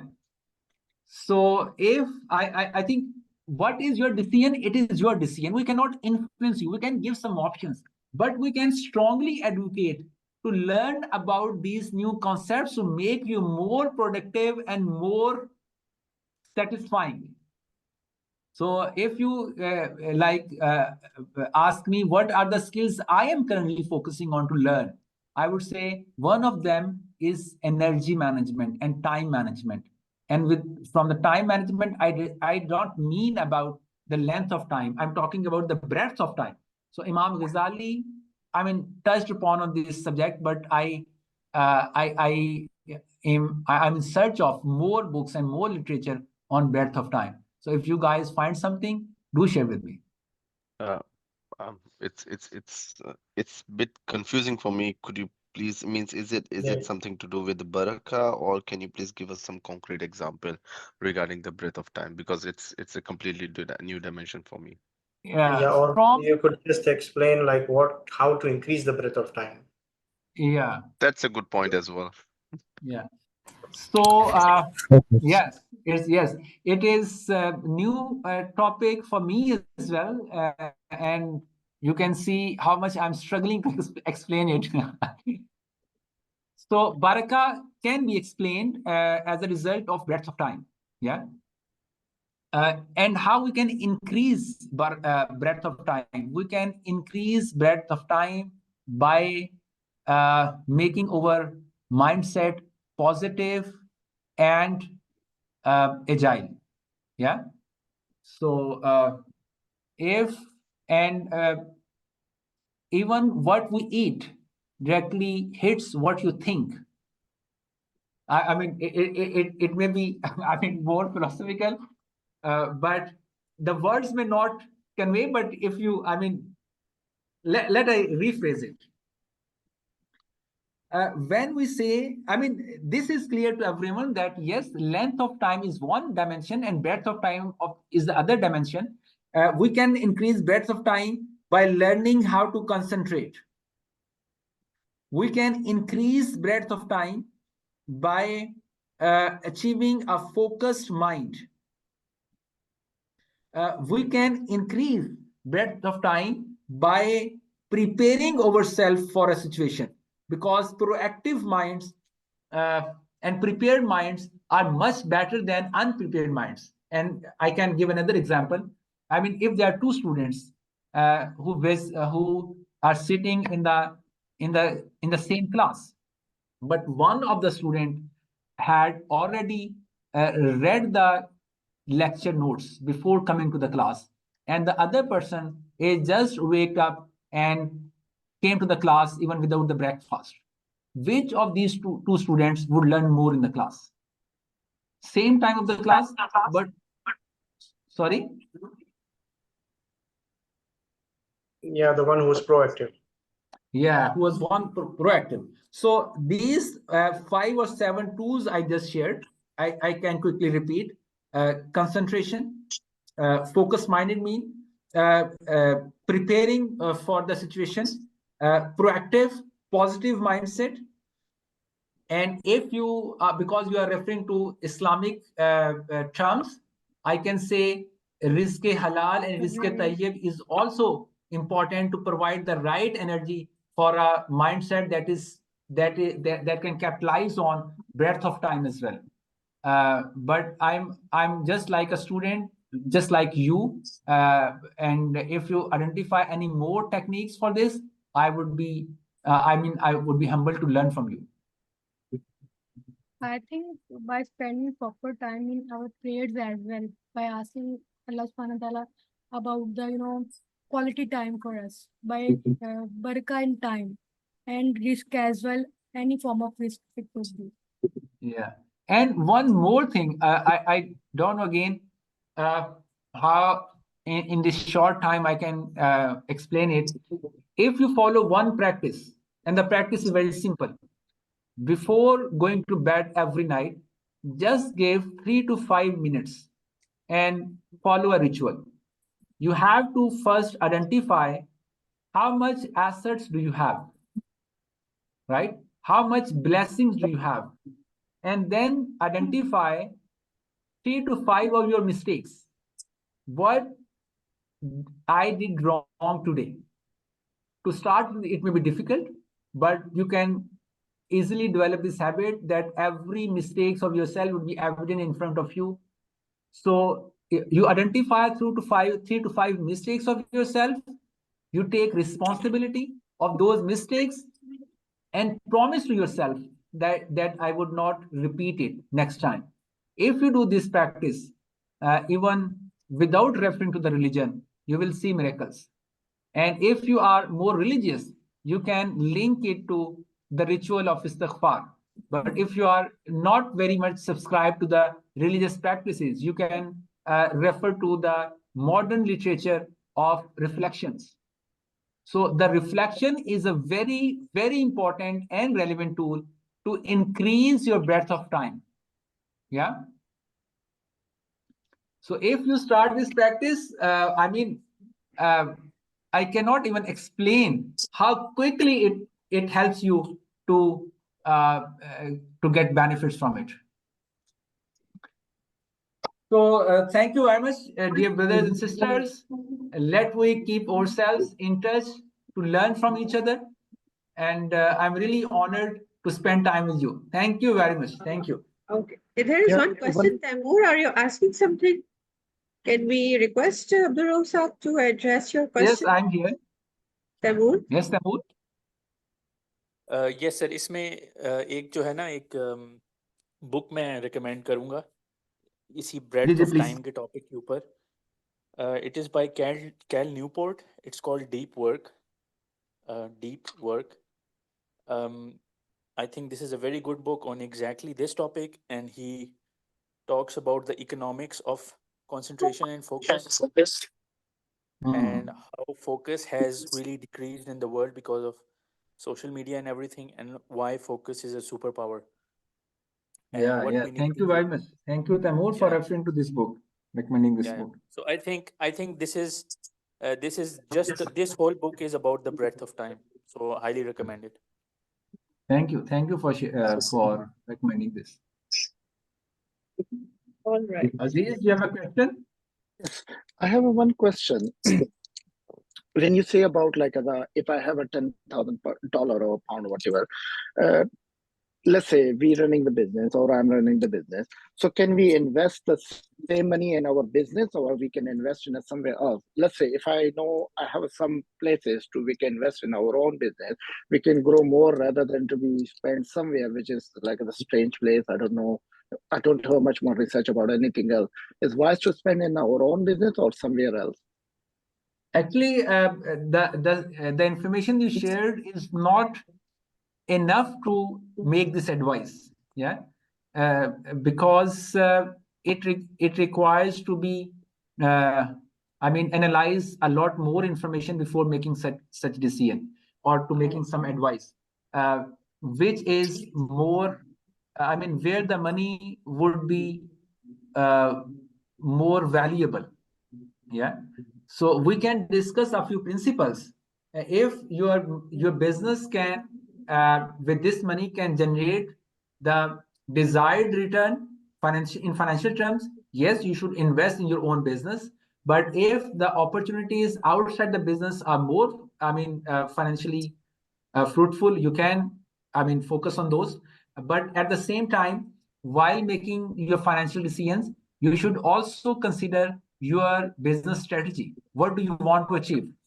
Uh, but I think if after this session you could share more information about your businesses and your preferences, then I can better, comment on this. All right. Okay. One another question. Let's say we set up a side business, not the main business, the side business, and this side business get grow, and we are in a profit in this position like that, we get a good offer. Can we sell it or we can keep it continue? Yeah. I normally suggest that you should continue your business and you should expand it with your own resources to the maximum level. So this could give you the best value at sales. So for this, Aziz, I would advise that you first check. For example, I have Evolve Learning Hub, and 2 or 3 of my colleagues approached me and said that we want to invest in your business. I said, please hold on. I have a few plans which I can execute and increase the value of my business before selling it or getting investment from others. Right? So you need to check, can you, without further investment, increase? I give you another example. I had a client in Canada. He prepared a software of payroll processing. And he tried to sell the software, but he could not get the right value or the desired value. Then we discussed with him and we advised that you should increase the number of customers with your own efforts. And once your customer touches number of X number of customers, your business will be at an optimal level of value. And then you should sell it, right? And if you are selling business at an you would not get right benefit for yourself. Okay, thank you. Thank you. I will see you, inshallah, in touch, and let's start this end of the session as the beginning of our professional relations. Jazakallah. Inshallah. Thank you. Thank you, Abdul Sahab. Thank you. Jazakallah khair. Bahut shukriya. Okay, thank you very much, Abdul Sahab, for such an insightful session on personal finance. As requested by many of the participants to have the session on this topic. So I'm thankful, Abdul Sahab, for his time. Moving forward, we have, I think, 45 more minutes for my session. So let me share my slide and we can start our session. Yeah, I will definitely, Fazal Saab, share the LinkedIn details of Alina. Can you share it right now, as I already shared in group batch 1, so you can actually copy paste the same link to the Okay, ma'am. Yes, you can do it right now. Okay. Thank you very much. So moving forward, today my topic is a little bit about the introduction of my own work in the context of women entrepreneurship in Pakistan and internationally as well, and a small case study of one of our women entrepreneurs. So let's start our today's session. So just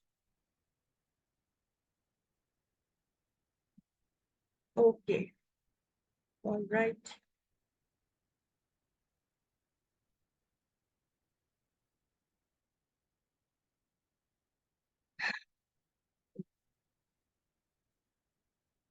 I hope everyone can see my slides. So, Alina, is it okay? Is it fine? Yes, ma'am. It's fine. Okay. Thank you very much. Bismillahirrahmanirrahim. Assalamu alaikum. My name is Amreen Rashid Khan, and today my topic is entrepreneurial mindset for women. So, if you have I can see most of the participants here are males, so you can invite your mother, sister, a daughter, or a wife if you can, so they can actually enjoy the session. Otherwise, you can later pass the information to them as well. It's all up to you. So it will not be a very hard session, a lighter one, a different perspective on the women empowerment, right? Not as projected by the West. So it's a totally different approach. So here we go. We have the slogan, or when we designed this entire program of women entrepreneurship, we decided to set up a slogan like Aurat mein Maare Insaniyat, women as a nation builder. And based on these lines, we have the very interesting tagline that transforming the life of Pakistani women into an entrepreneurial nation builder. So here, we don't count the entrepreneur or entrepreneurial woman as just by, we are not going to define the woman who is doing business or earning something. Actually, we count every woman there's a need to inculcate the entrepreneurial mindset in any role, in any capacity. If she's a housewife, if she's a homemaker, if she's a single, divorced, doing job somewhere, 9-to-5 job somewhere, or aspiring entrepreneur, we can apply the same mindset to all women, irrespective of irrespective of any other thing, like this is the only goal that you have to earn at the end of the day, because it actually limits the scope of the entrepreneurial mindset if we only gauge the entire efforts by actually by one parameter, that is making money. So moving forward, this is me, Ambreen. My full name is Ambreen Rashid Khan, and I'm the PhD researcher at Putra Business School, Malaysia. Right now, I am located in Lahore. Basically born and raised in Karachi, and we just moved to Lahore 2 years ago. And now I'm feeling much comfortable here, so I have no plan to go back to Karachi. Everything is very good, as I told earlier during the meetup at my home last Sunday. And my professional journey basically comprised of two phases, the initial phase and the current phase. And okay, let's talk about my education. Then my first degree is in the computer system engineering. And I served IBA Karachi MIS department, Management Information System, for around a decade. I was looking after all the web development and the designing and the social media over there. And then I did my MBA from IBA. And but Dr. Shahid asked me to actually, he insisted me to change my profession from the back-end job to the front end in the teaching mode, to come and join him as in the teaching capacity as a role of the teacher, facilitator, trainer. So from last 7 to 8 years, I engaged myself completely in teaching, trainings, and things like that. Right now, I am serving as an assistant professor at a Kuwait college. It's near Lahore, Qusur. And I am also serving as a director QEC over there. Apart from Kuwait, I'm the founder of my own startup by the name of Askit. And I remain engaged in so many various institutes at Karachi, like ZBIST, IBSCET, Karachi University Business School, Institute of Industrial Electronics, and IOBM as an adjunct or visiting faculty. So this is just a small intro of myself. My research area is women entrepreneurship, and my area, and particularly I'm in the terms of the variable, basically, I'm working on identity, entrepreneurial identity, right? with the entrepreneurial identity, impact of the entrepreneurial identity on effectuation with the religious belief leading to the entrepreneurial initiative in women in the context of women, or my area of population is the urban women of Pakistan. So these are my variables and research area. So I'm trying to make some novelty in the entire process of reading the variables like identity, because most of the time we don't know actually our strength, our liking, our true potential. So most of these things remain unidentified or kind of the untapped in us. So this is my research area. As a asked, this is my vision to transform the individuals to have a life of meaning and purpose, a mindset of innovation, entrepreneurship, and service to build a prosperous nation. So from the platform of ASCID, we provide different training programs, workshops, seminar, sessions on different topics, not only related to entrepreneurship, but overall in the capacity of the personal development, career development, startup consultancy, and things like that. And I did so many programs for kids, for teens, for women, for girls, for there are a list of so many programs. Moving forward, my role in Akhuwat. So I would like to share my two initiatives at Akhuwat. Akhuwat is basically, I am privileged and I am honored to have my mentors like Dr. Asad Zaman and Dr. Amjad Saqib, a very well-known personality in our country. So I'm working for them under their supervision.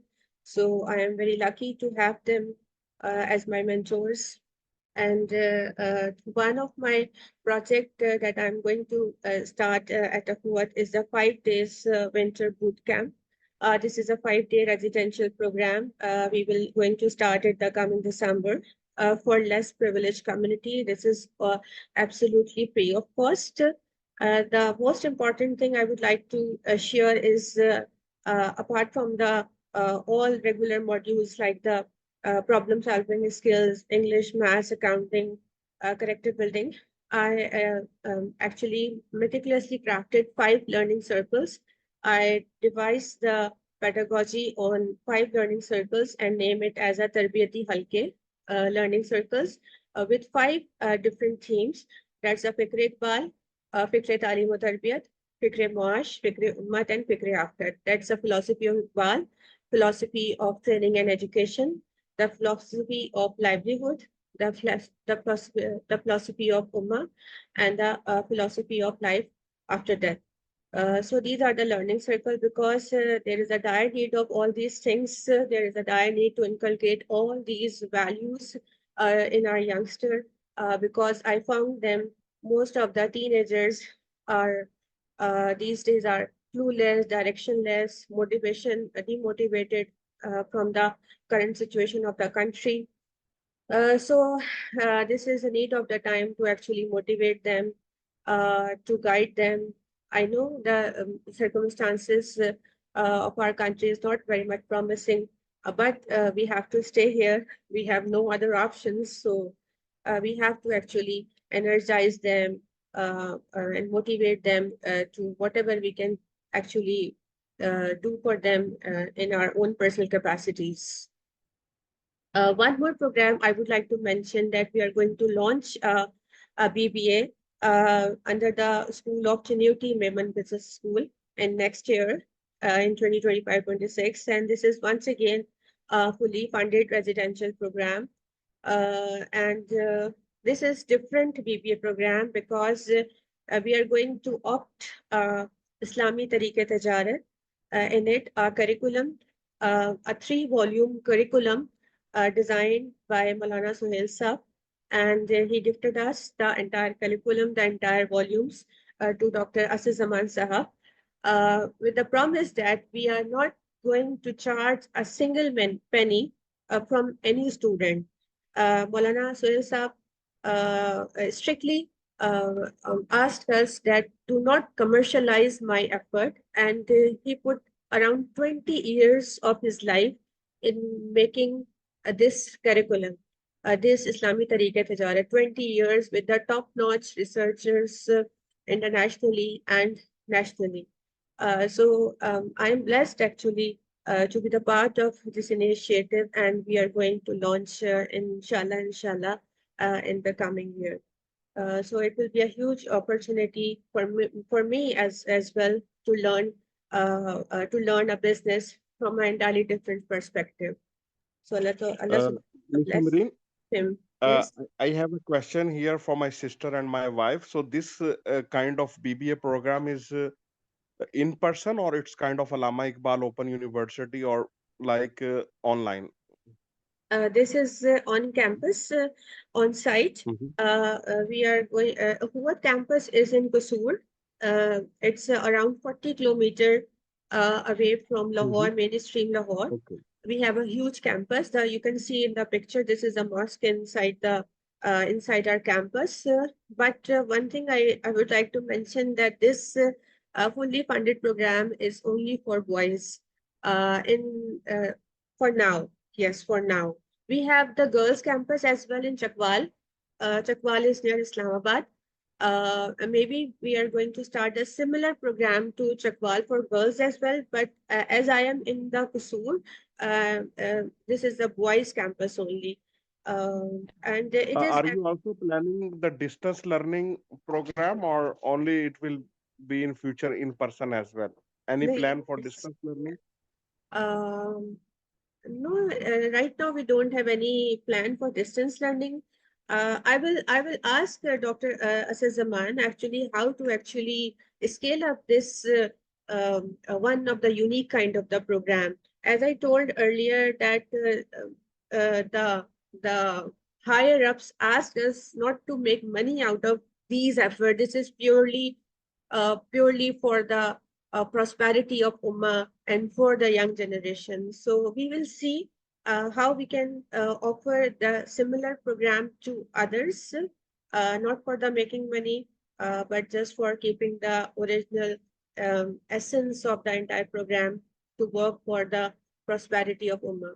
I will get back on to you on it after discussing with Dr. Sazaman that how we are going to scale up our efforts for the broader to cover the broader audience. Okay. Thanks. So we have very interesting B plus model.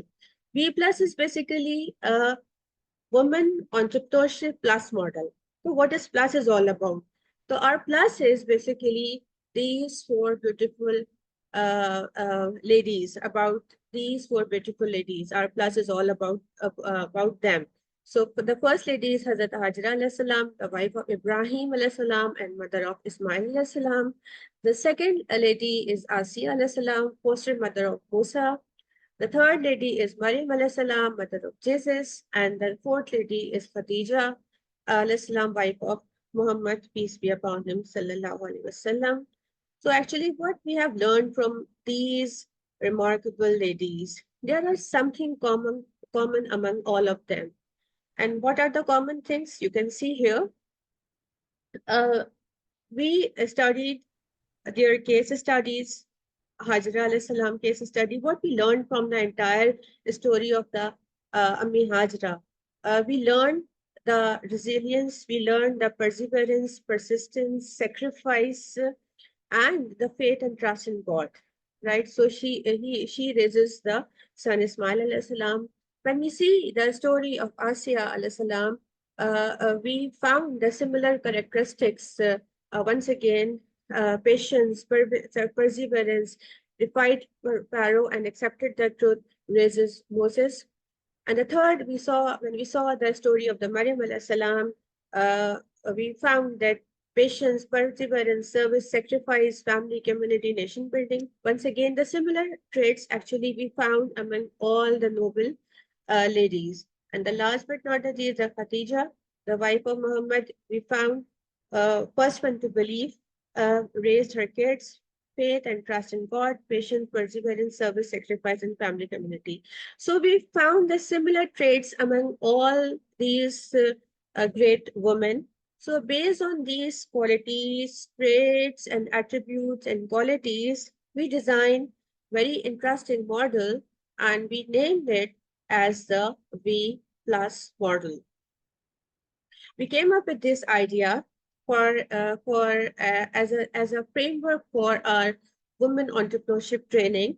It based on the four principles. The first pillar or the first you can say that the module is the meaning and purpose. The second is the principle of effectuation, and I hope you have a very good grip over principle of effectuation by now. The third is the family orientation. We call it family-centered women entrepreneurship. And the fourth is facilitate the Pakistani woman to become a nation builder. So these are the four pillars of our V plus women entrepreneurship model, right?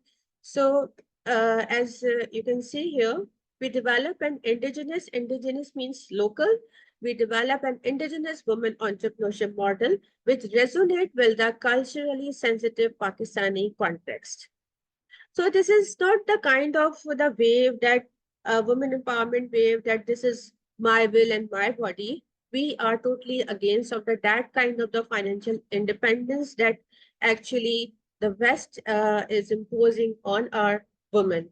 We actually try to spread very unique, very noble kind of the women entrepreneurship based on are these four pillars. So first of all, keeping the first pillar, meaning and purpose in life, we educate the women to have this mindset that why I am here, what my creator wants from me, what is the purpose of my life, and who am I basically, right?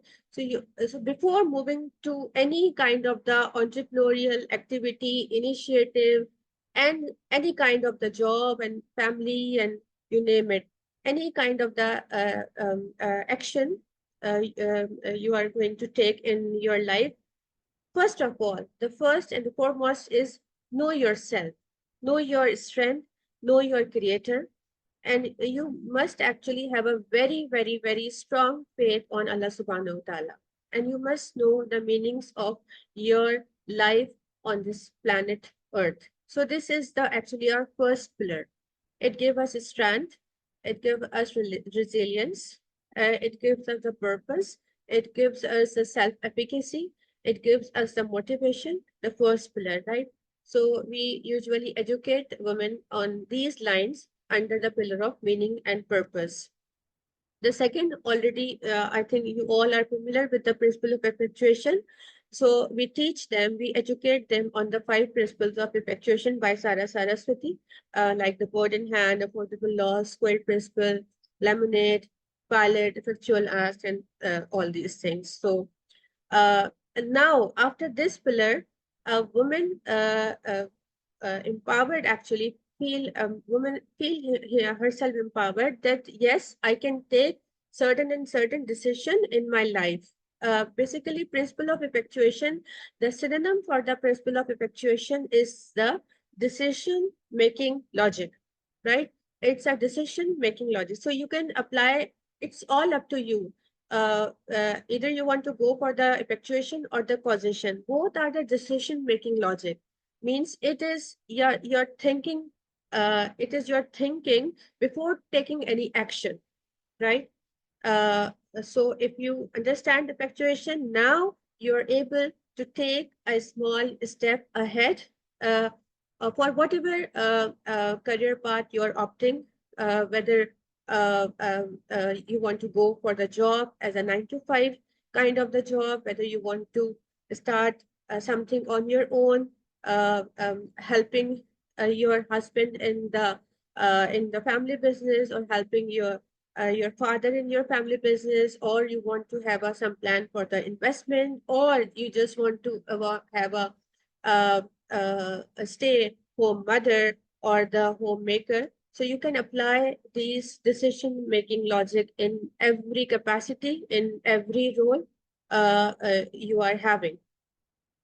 And the third pillar is basically about the family-centered women entrepreneurship. This pillar says and explains that you should start something with the support of your family. Your family is your anchor, right?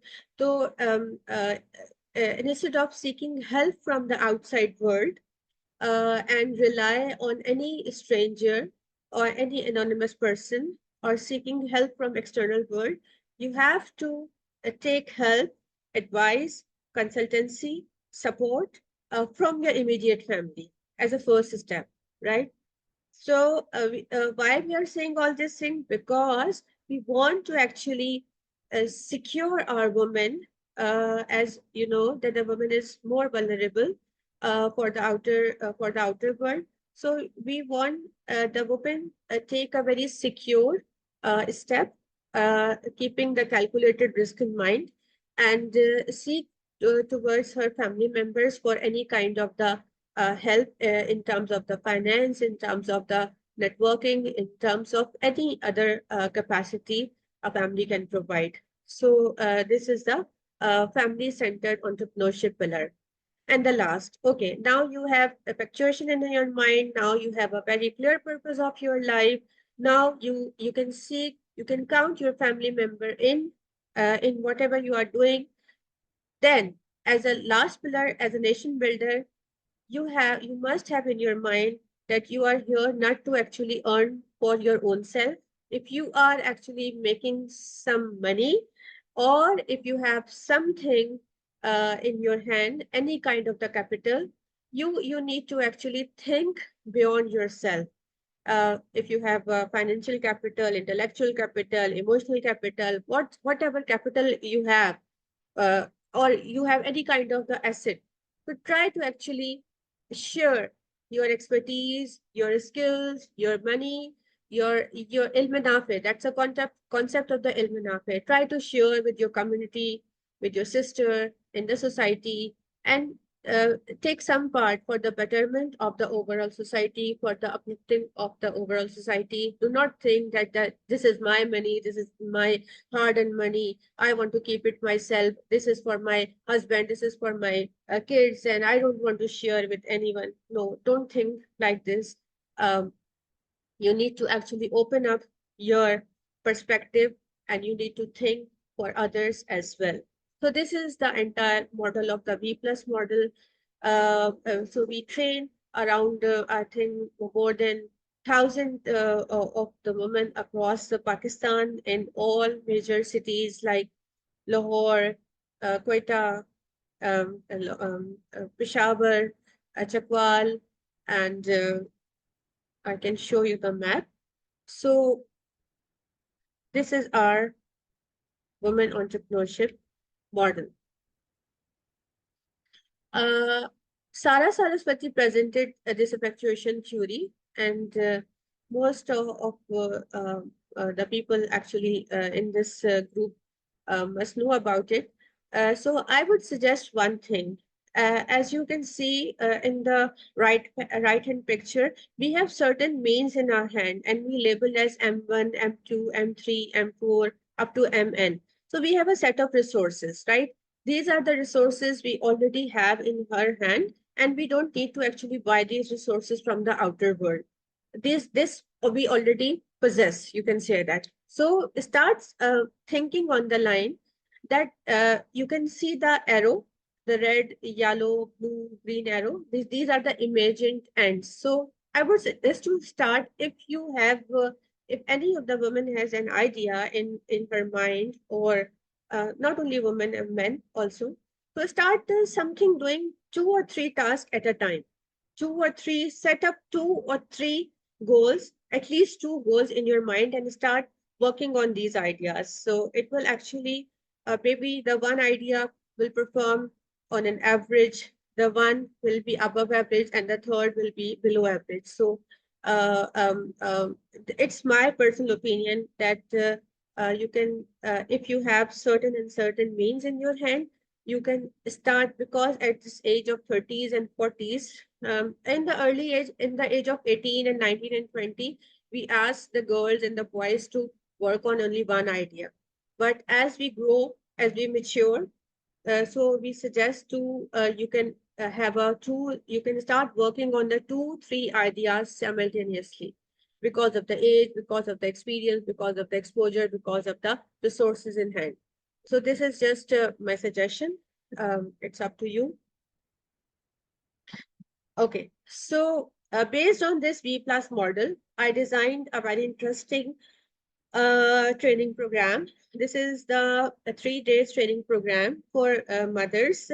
I named it as a mother entrepreneurship camp. We started this program in 2019, and I completed the 8th cycle of this program from 2019 to 2022.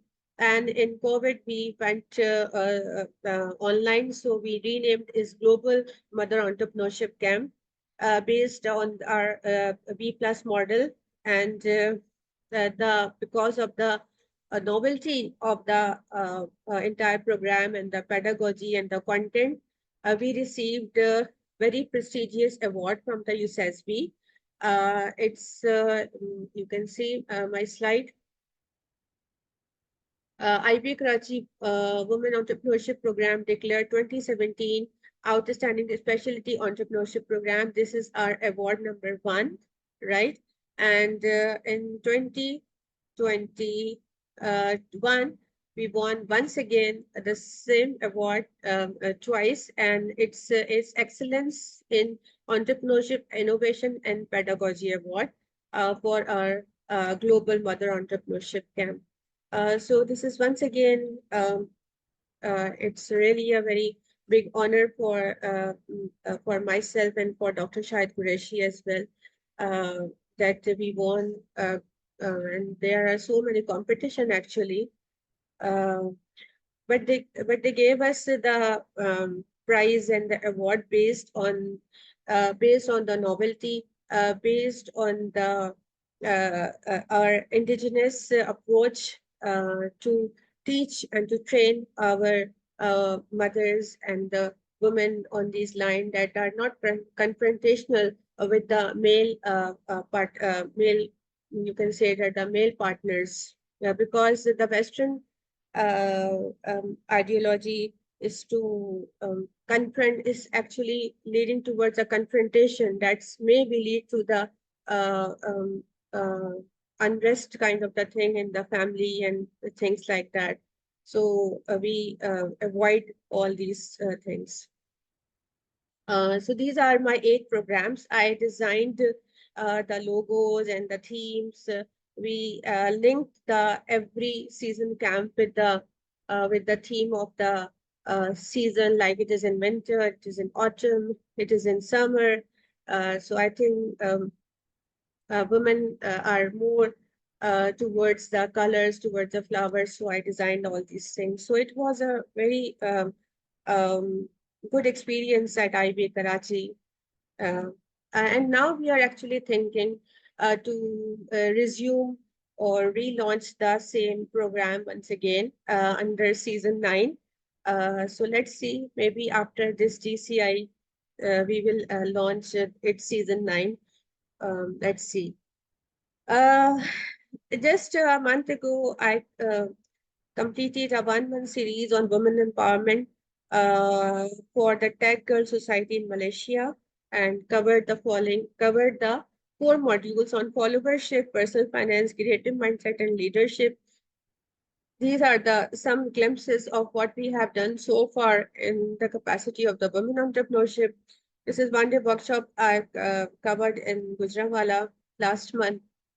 In May, I did a workshop on creative mindset for the homemaker. This is a Pakistani community in Malaysia. They enjoyed a lot. All are the homemakers, nothing to do with the entrepreneurship, but they all enjoyed because of this word creative mindset. I actually presented them an alternate way of doing work. So they enjoyed a lot, and I asked them to apply the alternate way of thinking in your daily life. We have done last year in November, we have done the 3 days workshop in Kazakhstan in 2 cities. One is Almaty and other in the Astana.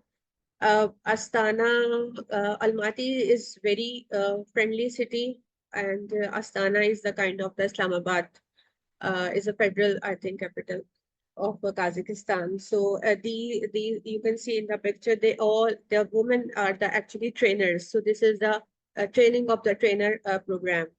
So it was a wonderful experience with the Kazakhstani women, very different tradition, very different background, different language. They hired actually translators. We actually given the entire training in English, and they translated in the Kazakh language because there is no English in Kazakhstan. So these are the a few glimpses of our showcasing event in Karachi. We give them, our participant, our women entrepreneurs, an opportunity to showcase their product almost free of cost. This is a batch of around 200 women. We train them, and these all are the skilled women, young girls, not women, young girls of the VTI. VTI is basically the Vocational Training Institute girls, and this is a funded program by UNDP, United Nations Development. So the UNDP asked IBCD to train them on the entrepreneurial mindset, so these young girls could start their own small ventures. This is a training we have done in the Faisalabad back in 2019 in the collaboration of Interloop. Interloop is the biggest textile unit in Pakistan. Then we have done various cycles of similar kind of the training in Quetta as well.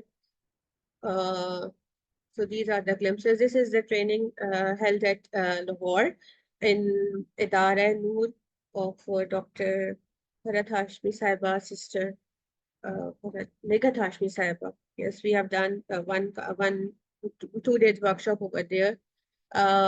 This is the NGO Right to Play, and we have done the training session for Liari girls. Liari is a very critical, you can say that the area of Karachi. Once upon a time, a very dangerous. Now I think the situation is a bit better as far as I know, but it was a big red area as far as I remember. So it was a very good experience. This is the Faisalabad cycles, and you can see in the picture we provided the free of cost stall to all businesswomen entrepreneur. I observed that in Lahore, most of the organization and the NGO or the organizers charge very heavy fee for one stall or for the showcasing of the event, ranging from 5,000 to the 50,000 K for only providing one table, 2 seats in the expo and in other areas. So I think this is too much because it's very difficult to earn, and I think we should facilitate to in whatever best possible way to them, rather than making our money for ourselves out of from these activities. Okay, this is Farzana Latif ki dal chawal. This picture basically depicts that if you don't have access to technology, if you don't have PowerPoint, you don't have Canva for your marketing, you can just start marketing with whatever resources you have in your hand. Means you should not rely on, okay, I have a laptop or a system or the things in line, then I will start doing something. No, if you have one paper, you can sketch something, you can start marketing, and you can start making money. So these are basically the women from the slums areas, from the very low tier of the society. So we train actually all the socioeconomic backgrounds of women, like the low tier, the middle tier, the upper tier. So these are the very the women from the slums areas.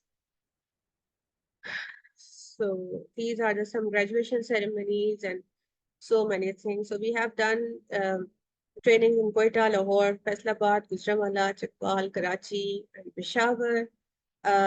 These are some of our funding um, organizations, but the Global Mother Entrepreneurship is not a funded program. It's a very organic program. Women used to pay us around, I think, 10K for 3 days. So it was a kind of the sustainable program. And I personally don't like the funded program, but we have to opt these kind of the program because of the traveling cost, stay cost in other cities, and all the commute and the so many overhead expenses. Now I would like to share a very interesting story of Miss Yasmin Daya Saiba. Here we go. As you can see in the picture, this is very interesting case of Miss Yasmin. Miss Yasmin is basically from Karachi, and she is grandmother. She has 3 kids, and we invited her as our guest speaker in various programs. So she got married around in 80s somewhere. Uh, we have a complete case study on Miss Yasmin, and I like her way of telling her own story, and I would try to actually copy the same thing. So let's see. So she got married in 80s, and before marriage, she was very fond of bridal makeup and prepared many brides in late 70s and in somewhere in 1980s. Her husband worked in merchant navy. She started a boutique in late 80s and initiated a brand concept in female clothing, then closed this business after her partner left the country.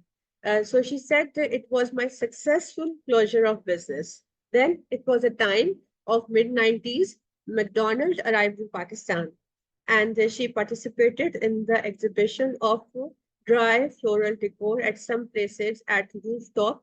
There is a restaurant in Karachi by the name of the largest restaurant, and she participated in the exhibition of the dry floral arrangement. And on the same and in the same building on the ground floor, the McDonald's started its operations. So she contacted McDonald's person, the branch manager of McDonald's, and offered her services of interior decoration. So she provided her services to all Karachi-based outlets. Then once again, she quit happily when management asked for her services outside Karachi. So she actually, so many times she started something and she said that I quit happily. It was my successful journey. So, so you can say that she was a serial entrepreneur. She started something. She achieved a certain milestone, and when she saw that okay, this is my limit, I could not go further beyond this. Okay, I can quit. So, very dynamic, very vibrant lady. Then what happened actually? uh, uh, her brother diagnosed with some kidney disease. Her father passed away with the kidney failure, and her brother was also suffering from the same diseases. And doctor advised her brother to have a sodium-free water. She was very upset by hearing all of this, and she was actually looking that is there any possibility that someone can get the sodium-free water in a very cheap cost because she said that it was very expensive at that time.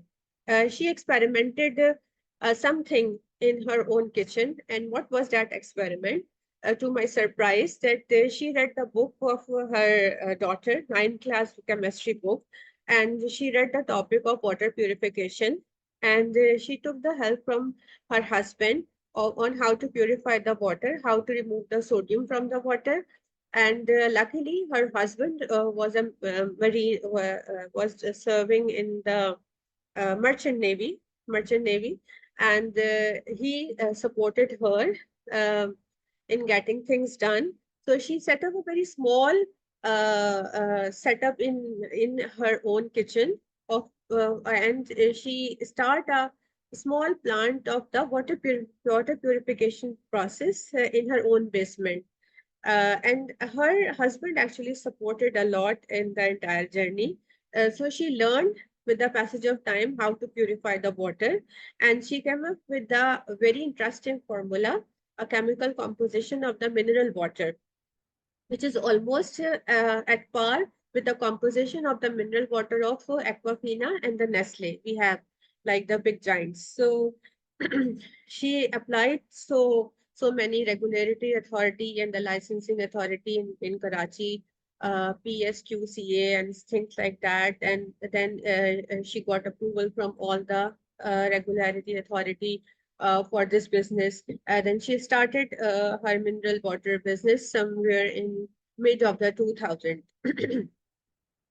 From the basement of her own house, no rent, no rent, no investment, no crowdfunding, no venture capital, no angel investor. Everything actually raised from her own house, from her own home, from the husband, from the relatives, and from the community. She belongs to Bihari family. Bihari is a community in Pakistan that I think they are migrated. The Biharis migrated from India, East Bihar to Pakistan at the time of migration. So that's why we call them Biharis.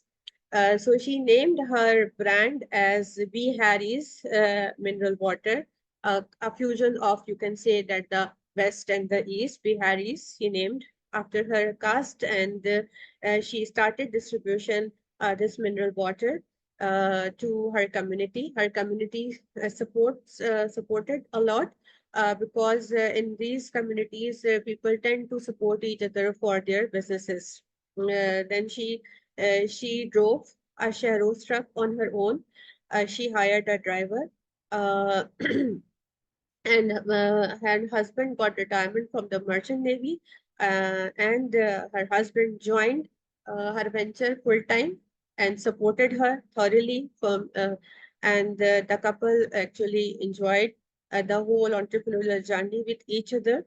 And what is a nobility in the entire business model, or what is the new in this thing, in the entire business model? The newness is that the Aquafina and the other multinational mineral water is very, very expensive. If you calculate the per liter cost of Aquafina or other multinational, it's very expensive. But Miss Yasmin actually keep uh, her profit margins very, very thin. I calculated the price of the one water bottle. It's around 7 rupee per liter. 7 rupee per liter. I calculated around 1 year or 2 years ago. I don't know the current price, but it's very below the market. So this is the. we got it here one time. Can you? Okay. So, and Sammy's, I met Sammy here. He was here last week. Yeah, he would be. Yeah. Okay. So this is an entire journey of Miss Yasmin. She stated once that pure drinking water is a right of every human being free of cost. But she said that I could not provide the free of cost because of the so many variables. I have to bear some cost in the whole process, but I want to keep my profit as less as possible. So mashallah, the business grew so well, and the supply remained available to the entire Karachi. In addition to that mineral water, she started the one more journey, entrepreneurial journey of, and she launched a RO plant in the slums area of the Karachi. So she provided the complete training to the local resident of the slums areas and the less marginal areas. They trained the team of the Yasmin Gaya Saiba, trained the boys to how to set up an RO plant. And that's the one thing in her mind that I want to provide, and this is my dream actually. This is my vision to provide the clean drinking water to common Pakistani at the minimum possible cost, right? So I think this is a very noble cause. We must appreciate her for her vision, for the empathy actually she showed towards the need for the clean drinking water. Jahanzeb, you have question? Yes, I have a point. One point is, sorry, Miss, you explained a very nice thing, and you have some contact with the lady. So means I would like to add one thing. There was a city, I forget the name. It was mentioned in by one of my colleague. The water level in the city was less. So what Pepsi did, so Pepsi bought a land. And as per the rule in the India and Pakistan region, if you have a land, you can do the pumping, water pumping. So they started a water bottling plant. So it has nothing to do with her. So Pepsi intention was to get most of the powder water in other words, let's say they intentionally pumped so much water that the resident of this area was forced to buy the water bottle. This is somehow also what big ROs companies are doing. Means if you look at the per liter of water, what you get out of the RO, okay, the water is pure, but that is causing problem. That's another thing. But the other point is for 1 liter, you are wasting, a person is wasting 8 liter. So if you get in contact with that lady and she's doing something with RO, so I would request you to tell her that she should also come up with a solution that they can reuse this RO water. For example, in our house, we are using it for some pumping it back in the ground. But it should be an important point because we are wasting water and in the RO, and there is a very strict hadiths regarding that. But apart from that, it's really important. RO seems nice, but it's causing extreme problems in the long term because it's also removing the critically needed minerals. So I would why I interrupted is only if you have a contact with Miss Reyes, please tell her that she should also think about this RO water. Yeah, we are still in contact with her, so I can convey the same things to her, inshallah. So moving forward, we have a very interesting case of this is a kind of very different business. A woman lead businesswoman lead business of water. So that's why I just shared this story. Otherwise, we have a dozen case studies of women led businesses in the domain of baking, cooking, beauty, and the cosmetic products. Boutique, tailoring, things like that. So we have a lot of jewelry making. So we have a dozen of cases like this. But this Yasmin Gayasaba case is quite different than others. That's why I shared the entire story. This is our Christian participant. She actually started the business of fragrance candles for the church. Yes. This is a signature style jewelry business by Sugena Abbas, very expensive one. This is the venture by Shiba Mushfiq of the children clothings, and this is the Abaya brand by Shumala Hadi, and this is once again very interesting. By it's a service business by name of Foripix by Miss Samina, and this is a kind of the facility management. I think you have to cover the one case of the Anita Fergus Golden Star case. Have you done it in the last class? As far as I remember, Dr. Shahid taught this case, Anita Fergus Golden Star. Alina? No, I don't think so. No? All right. Yes, yes. We learned about No, ma'am. the facility management from India. Yeah. Yeah, Anita, we did have a session with Dr. Shahid. Golden It Star was case. last time, sorry. Yeah, yes. So this is a similar Pakistani. You can say that the Samina Faisal is the Pakistani lady case, similar to the Golden Star case, but this is a different name for Epix. So she started her company back in, I think, 2007 with the only one offering, and that's the offering of something termite proofing. Dimak we call it in Urdu. Dimak se nijat ka koi uske paas chemical tha. So she started with only one offering, and then with the passage of the, I think now, I think 20 years, or I think 18, 19 years, she actually expanded her business, and she provided a lot of services under the name of Orifix, complete maintenance services for home, for offices, sofa, carpet, outdoor, indoor, tanks, club, carpenting, plumbing, electrician, and so many things. So once again, and also in this case, her husband actually quit his job and joined Samina fully in her venture. So these are the very welcoming, actually. I must say that appreciate the effort of the male person of the family, that that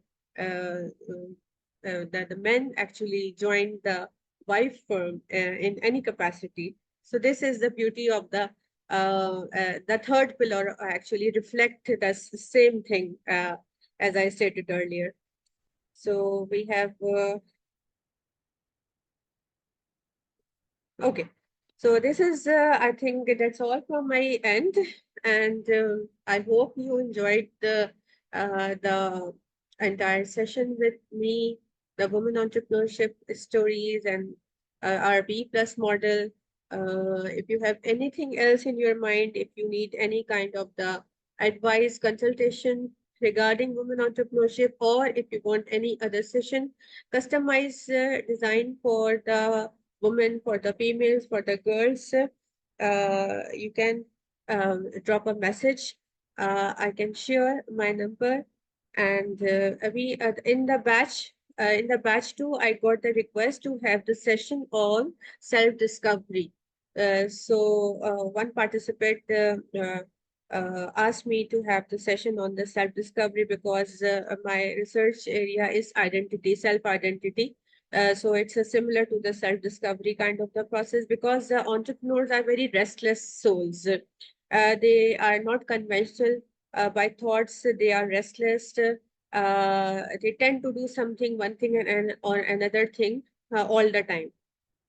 So if you have similar kind of the traits in yourself, then it means that yes, you have a very true potential to start something on your own.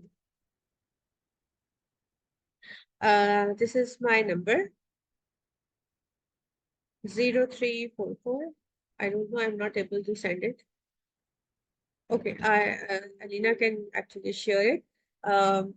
If you want any other any specific kind of the training, any customized type of the training, so yes, you can contact me. We will try to arrange a session other than the women entrepreneurship, right? So that's all from my side.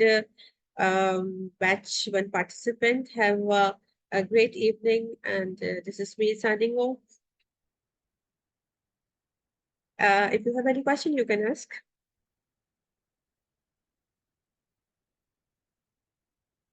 Yes, you can ask. I'm here.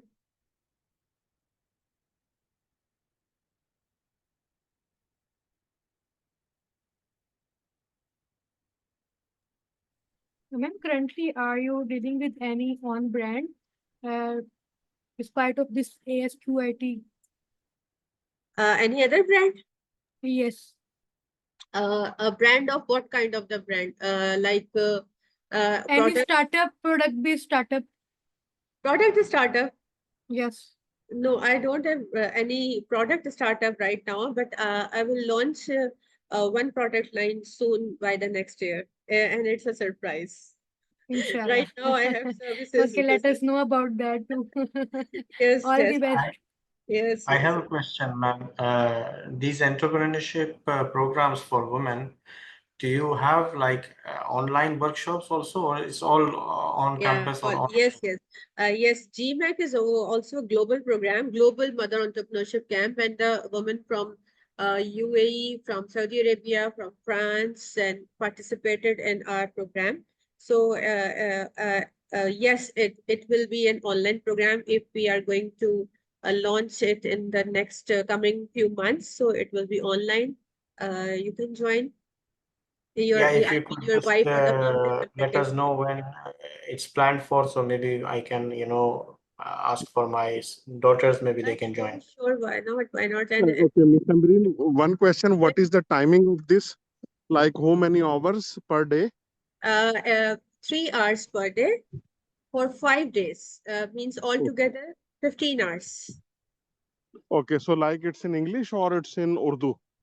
It depends. It depends. अगर सारी audience Pakistani आती है and so we can have in Urdu. और So अगर what कोई was भी your international previous participant experience?